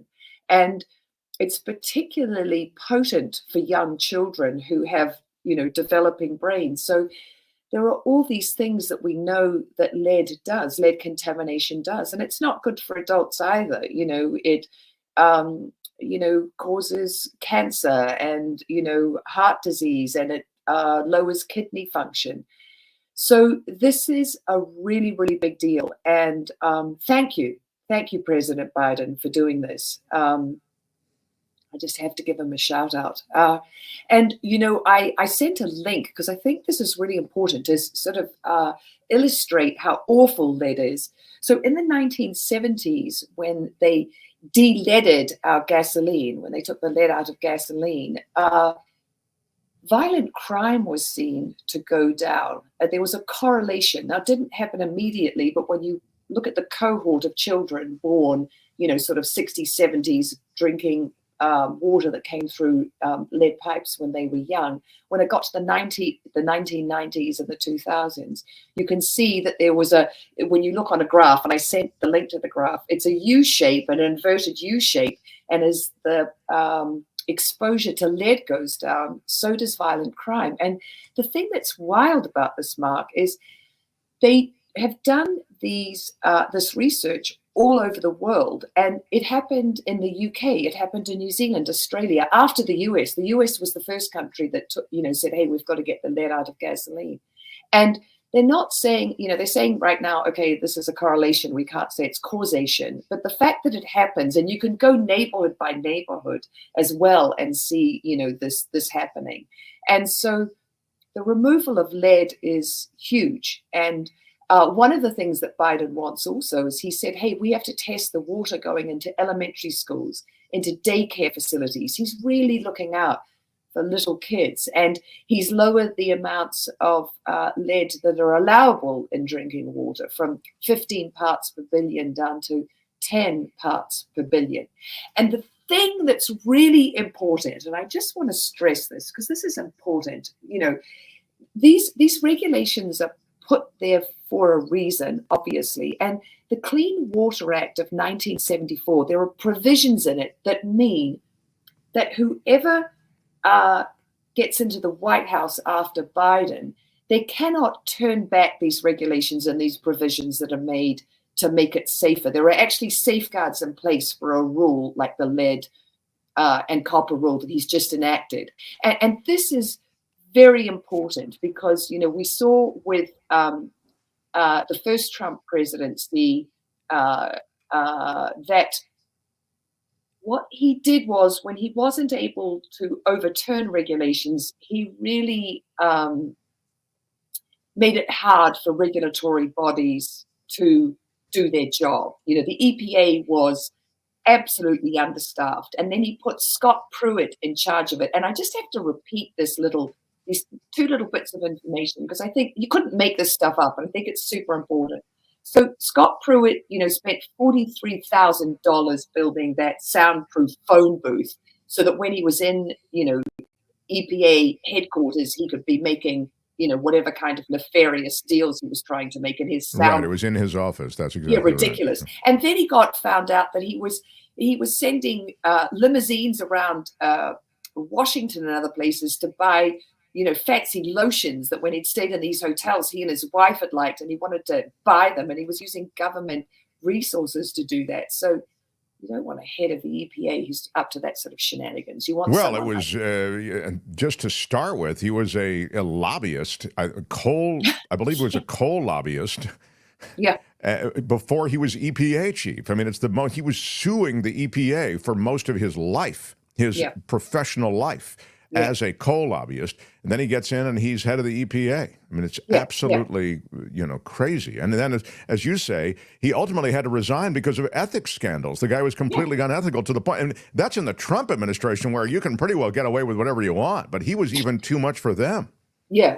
And so this is just, a word to voters, clean water for children and for us, that should be a bipartisan issue, I mean, this is super, super important. We all deserve to have clean water to drink. So just take this piece of information and this new rule and just, think about it, put it in the, the think tank. It's terrific. It's terrific. Absolutely. I mean, and I think you rightly remind us occasionally, and maybe more than I hear in the public discourse, that Biden, as much as he's an institutionalist, I kind of continue to think of him as like a mainstream institutionalist in Washington. He likes the systems that are there. He really did a great job in terms of making some real transformative legislation related to the environment. Yeah, the environment is super important to him. If he hadn't had COVID and, social justice issues, Black Lives Matter sort of, front and center when he took office, the climate and climate change, that would have been his number one issue. He and Jill said that, they're very concerned. And he keeps doing things that are really, really important and groundbreaking. The IRA is huge. And the fact that he earmarked this money to get rid of, lead in our drinking water, absolutely huge for our children, huge for their health. And, as Michael Regan, who's the current EPA head, says, this lead in our water, this is a generational health crisis. And now, these municipalities are being given the subsidies. And, Biden wants this to happen, by 2031. I mean, he announced it in 2024. It's supposed to happen in a decade, so they have until 2034. But his deal is like, let's get this done by 2031, and it's super ambitious. It's going to be costly. The $9 billion isn't going to be enough. That it's estimated it could, cost potentially $45 billion. It's huge, but it's really a step in the right direction. So. Yeah, as I say, I appreciate you underscoring it here occasionally. That's the situation with lead. So some aggressive steps being taken, and also you make the case so well for the historic negative effect that these lead quantities have, even modest lead quantities on developmental issues, et cetera. So what else do you have today? Okay, so the second piece of which I think is super, super important, because humidity is really affecting us right now. These last two hurricanes, I mean, this is a warming ocean, so the warm water is evaporating into a hotter atmosphere. A hotter atmosphere can hold more water vapor. And that drives these storms, which are absolutely crazy. And I just want to point out this one little bit of science, because I think it's so interesting. And then I really want to talk about air conditioners. But, with Helene, how Hurricane Helene was hugely impactful inland. And often by the time a hurricane gets inland, it's run out of juice. It's dropped all its water. It doesn't have that. Well, now they're calling the soil a brown ocean. And what happens is what happened in North Carolina is there'd been a big tons and tons of rain fell right before Hurricane Helene came in. So you had this really water-clogged soil, brown ocean, full of water, warm temperatures, and that water that was in the soil was evaporating up into the atmosphere, and that's what regenerated the force of Hurricane Helene and made it so impactful in such a disastrous way for all those small towns, Asheville and that whole swath of small towns in inland North Carolina. So water vapor is big, and what people don't realize is, water is super important, but water vapor is a more prevalent greenhouse gas than CO2.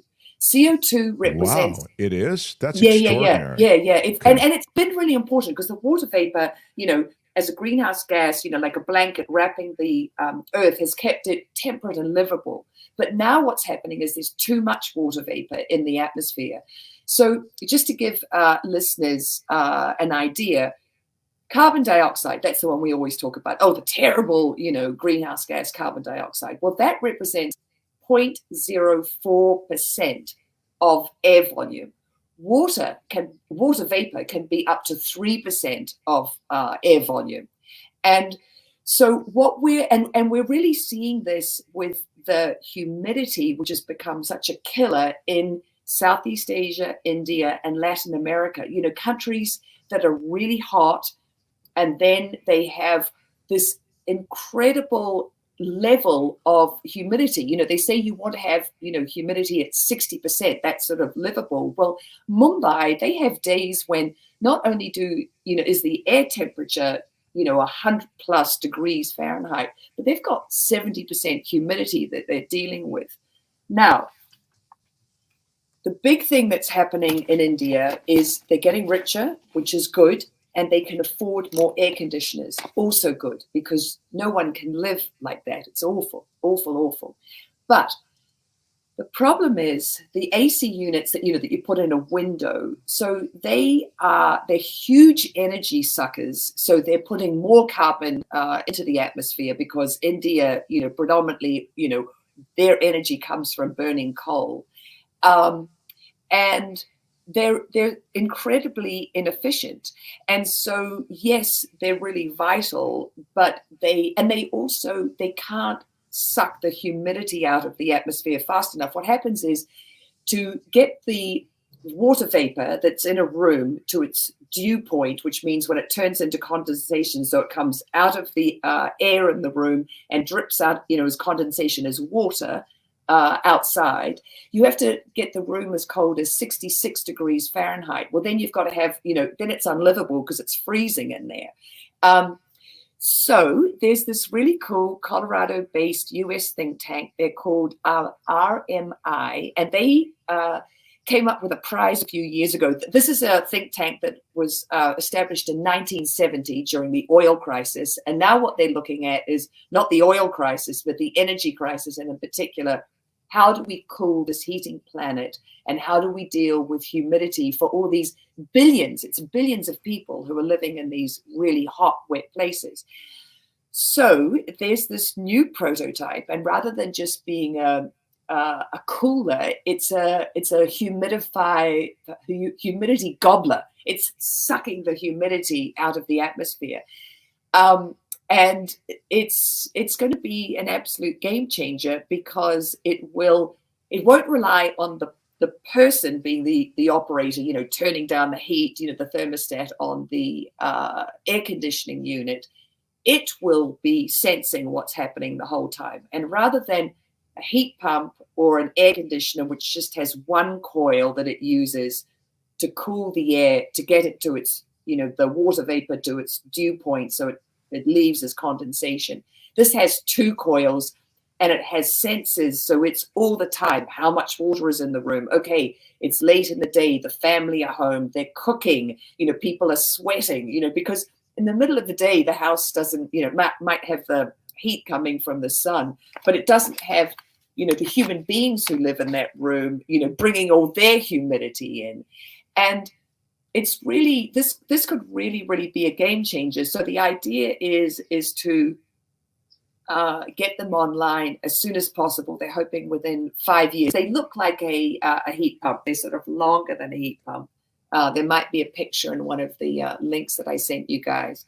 Well, there is actually in the Washington Albert, can you rally the picture? Just because it's kind of interesting to see. And when you see, one family living in a 1-bedroom apartment trying to, make their lives livable using one, window air conditioning unit. I mean, people in Mumbai, families are spending up to 10% of their income to try and stay cool. And this is only using their cooling units from 11 at night until the morning, just while they're sleeping, because they're so expensive. And so what they're saying with India is there's going to be, they're going to have 1 billion more air conditioning units at the rate that they are industrializing and becoming richer.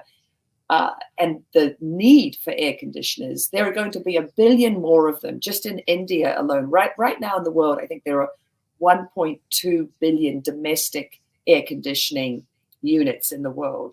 So this is almost doubling it. And this is just, in one country. And this will increase India's energy needs by 50% from what they're using right now. And that's all energy. This is just on cooling. And as I said before, this is a country that, most of their energy comes from burning coal. So it's really a game changer if we can, get the humidity out of the air. Because when it's humid, we've talked about this before on the show and why heat is such a killer, and what we're facing right now is our bodies, we cannot sweat when, so this is a family that they're talking about who's, so this is the unit. So you see, it looks like the heat pump. It's a bit longer than that. And they're testing it and they're testing it in India. They're not testing it in a northern hemisphere country. They're testing it where the humidity is really bad. 20 miles outside of Mumbai, they're in an apartment building, testing this. So this is scientists from India. RMI had a competition, a Chinese company and a Japanese cooling company. They won the prizes, and now they've got this team of scientists all working together, basically to do something that is going to be so important. And now let's get to the sort of the meat and potatoes of this thing. These units use 75% less energy than traditional That's units. unreal. 75% less. Huge. And did you want to say more, Mark? No, I was just saying and it does all of these things that you talk about that are independent of just cooling the environment that people are in, and it's 75% cheaper. Yeah, because this was the thing. Like, no, 70% uses 75% less energy. So the unit will be more expensive to buy, but then it will work out over time because you won't be spending your energy 10% costs are of your energy costs are income. reduced by 75%. Isn't that correct? Yeah. Okay, Yeah. Exactly. Yes, you're right. Your math is good. Solid. But you're also right. We're both right that the unit itself is more expensive, but that the costs obviously catch up because you're saving so much on energy. Yeah. I mean, yeah. and I just was going to say one other thing. You speak so well about the fact that heat and humidity is a tremendous stressor on the body. I mean, it kills so many people. Horrible. It causes heart attacks. It's bad for the brain. It's bad for your lungs. I mean, all of these things that are stressors on you physically, even if you don't buy the farm, you have real damage done from the environment. So this is, again, transformative, to use the word again. Yeah, absolutely. And then the other thing that's really important about it, and this is huge. So right now, what people don't realize is that our air conditioning and refrigeration is causing twice as many emissions as airlines. So 4% of emissions, I think airlines are more like 3%, but 4% of global emissions come from cooling and refrigerants. And this is because, okay, so just to do a little bit of history, we got the Montreal Protocol because they were using chlorofluorocarbons in refrigerators. And those were causing the big hole in the ozone layer. So then we got the Montreal Protocol and we went, hey, we have to stop using chlorofluorocarbons. Instead, we'll use hydrofluorocarbons, or maybe it was chlorohydrofluorocarbons. Now we use hydrofluorocarbons. But those are incredible greenhouse gases. I mean, they're hundreds of thousands of times worse than CO2. So the Kigali Protocol, which happened in Rwanda in 2016, and one of the big people who made that happen was John Kerry, but that called for the phasing out of hydrofluorocarbons. So that was really huge. And so one of the other things about these dehumidifying cooling units is they won't be using those either. So they won't be using this terrible greenhouse gas coolant, because what happens is refrigeration. I mean, they talk about how much greenhouse gas comes just from the refrigerators that we have in our supermarkets. You know, the hydrofluorocarbons leak out of them. And it was sort of awful that we fixed the hole in the ozone, but we actually exacerbated climate change. We switched from one bad, chemical to another one that we thought was better. And yes, the hole in the ozone is repairing, but then we exacerbated our greenhouse gas emissions. So this cooling unit will address that. It doesn't use this damaging chemical, and it uses 75% less energy. So I hope some big, billionaire or some big tech company, or philanthropist comes in and goes, I'm going to finance this for the billions of people in the world who, need to have a cooler, less humid. Sure, to take advantage of it. I mean, there's no shortage of those who would do such a thing. I think of, Gates among them. Yeah, absolutely. Yeah. So those are the two good news stories for today. Yeah, that's really, really good news. And, for those just joining us, Belinda's an environmental journalist and eco-journalist, and she began her relationship with us really talking almost exclusively about good news stories, which are hard to find when it comes to the climate and environment as things sort of get trashed here on Earth.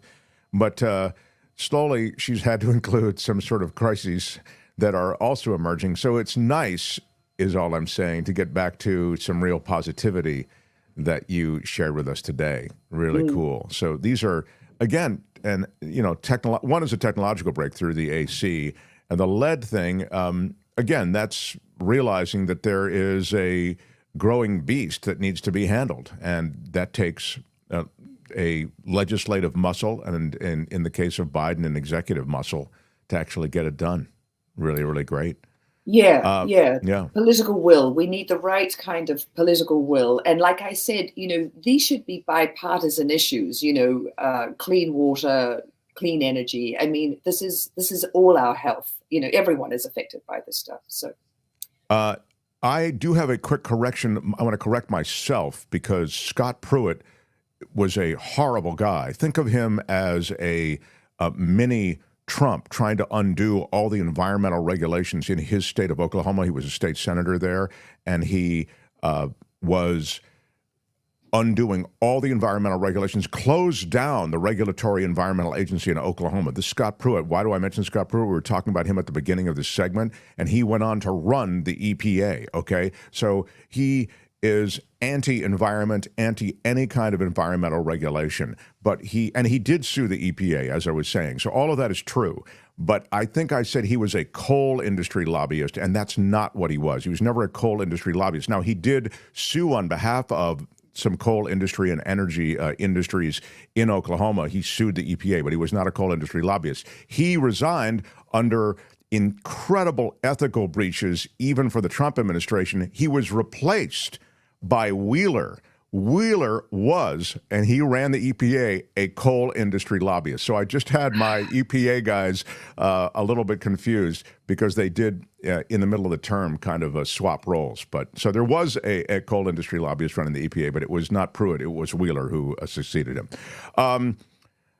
Belinda, I love this segment. I love that we talk about stuff that I think is so very important, and I'm really grateful for your time and your patience always with us. So thank you so much. It's always my pleasure. Belinda Thanks so Weymouth, much, everybody. Mark. Okay, bye everyone. Have a great day. Bye-bye. That's It's the Planet Stupid for today. More It's the Planet Stupid. No, it's the planet, stupid. Next time, only on The Mark Thompson Show. Right on. Well, The Mark Thompson Show. Somebody's telling me that there are tornadoes on lakes in Florida. Let me see if I can find it. A tornado. Sheila's saying, Sheila's True Crime Chat says, I am just starting the show, so I'm not sure if you spoke of this already, but it is the federal reports of tornadoes in Florida on a lake. Yeah. What the heck is that called, Mark? A tornado during a hurricane? Well, there can be hurricanes that, spawn tornadoes because there are weather systems and there can be frontal systems that are out ahead of the hurricane, and those frontal systems develop thunderstorms. Thunderstorms are the birthing grounds of tornadoes, so that's what that is. So any place you have really violent vertical thunderstorms, you could have tornadoes. There's a lot of tornadic activity in this thing. Obviously, it's just immense, and there's such intense vertical development on it. And now 100-mile-an-hour winds are tearing into Tampa, according to that I've just seen. And we're showing you pictures now of, I think this is probably one of those tornadoes that you're talking about on a lake. So, and technically tornadoes over water are called water spouts, but this is a really violent one. So they're saying Category 4 now. Is that the latest, Kim, on this? Yeah. It's it's going to be a brutal 24 hours. And I thought Belinda spoke well of the way that we've super cooked the ocean, and so the ocean birthed these things, and they're just far more intense than they've ever been before. There's no place for that energy to go but into these hurricanes. And if you are new, I'll just mention something I've mentioned before because I have a background in meteorology. The tropical weather systems, hurricanes specifically, are the biggest way nature has of moving heat energy from one hemisphere to another. So hurricanes are performing a balancing act for nature.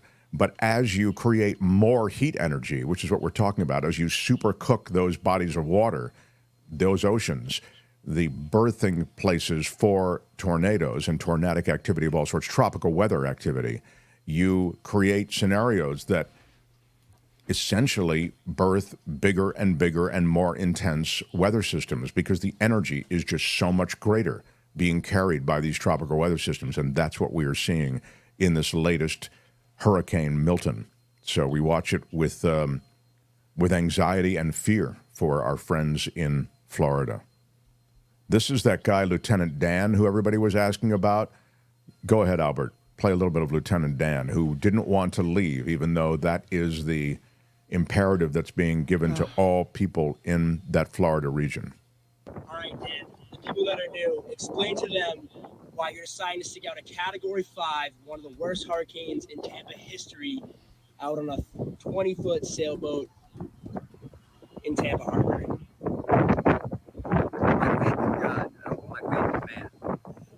God told me to come out here and get a boat. I came out here and got a boat. And everything that he's been telling me over the last 2 days is I'm doing the right thing. He's got my back. I'm in good shape. I ain't sweating it. We're going to ride this one out. We got set up the way we know what we're doing. And as long as the water just keeps rising, we'll be fine. Will you be wearing a life jacket? Hell no. Are you going to be able to swim if it need be? In circles. Can you swim with one leg or what? Yeah, I can float like a damn champ. But swimming, I just go in circles. So the plan's just to stick it out here? Yeah. I mean, the water's going to come in. It's going to rise. If you're on land, it's going to flood. You're risking drowning. I'm in a boat. The boat goes up with the water. So even if the boat goes up 100 feet in the air, I'm going to be up 100 feet in the air with the water. So it's really the safest place in the world to be is on my boat. And I got room for one more female. Give the people some words of wisdom out there. You know what to do. Just be safe. Don't do stupid shit. And we'll all be all right. We'll be here. We'll be here tomorrow and the day after. Perfect, man. Let's go one day at a time. Let's do it. All right. Yeah. So that is, of course, achieving some virality. It's gone on TikTok. It's all over YouTube. It's all over everything. It's all over mainstream media.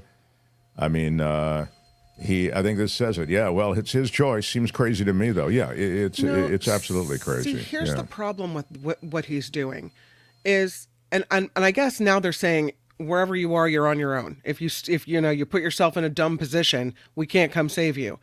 But it's likely that his boat will capsize, right, in these 100+ mile an hour winds.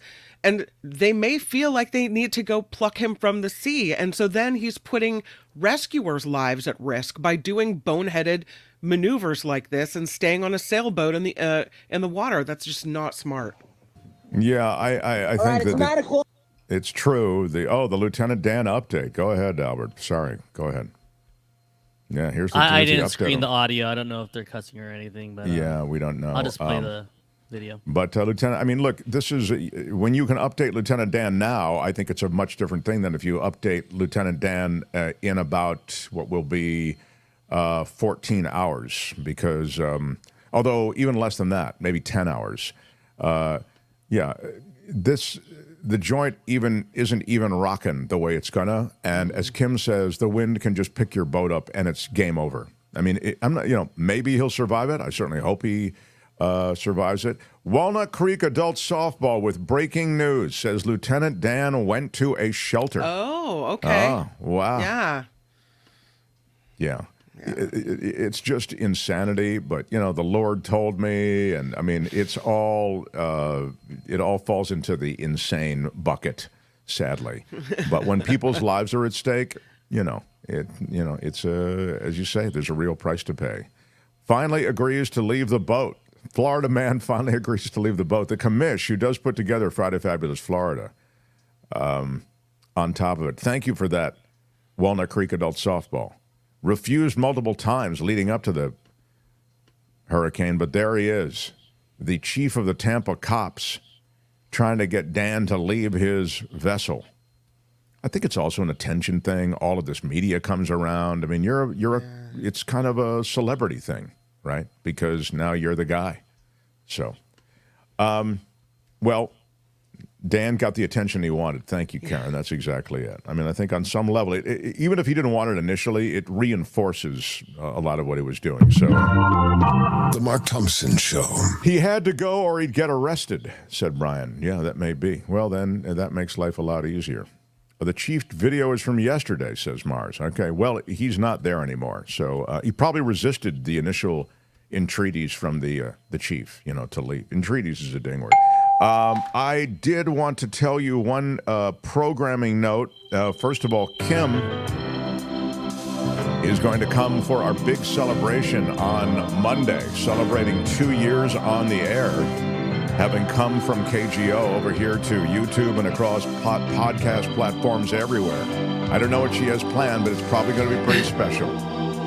And tomorrow, Tom Hartman joins us. Yeah, you like never been anything Hartman. like this. You'll get a big dose of Tom Hartman tomorrow. What can you tell us about the scene? Tom Hartman's going to join us tomorrow, Larry.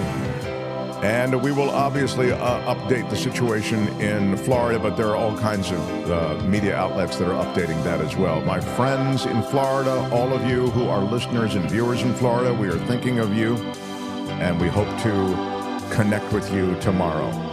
Kim is next with the After Party Live. Thanks for being here and supporting the show. I'm Shadow Stevens for The Mark Thompson Show.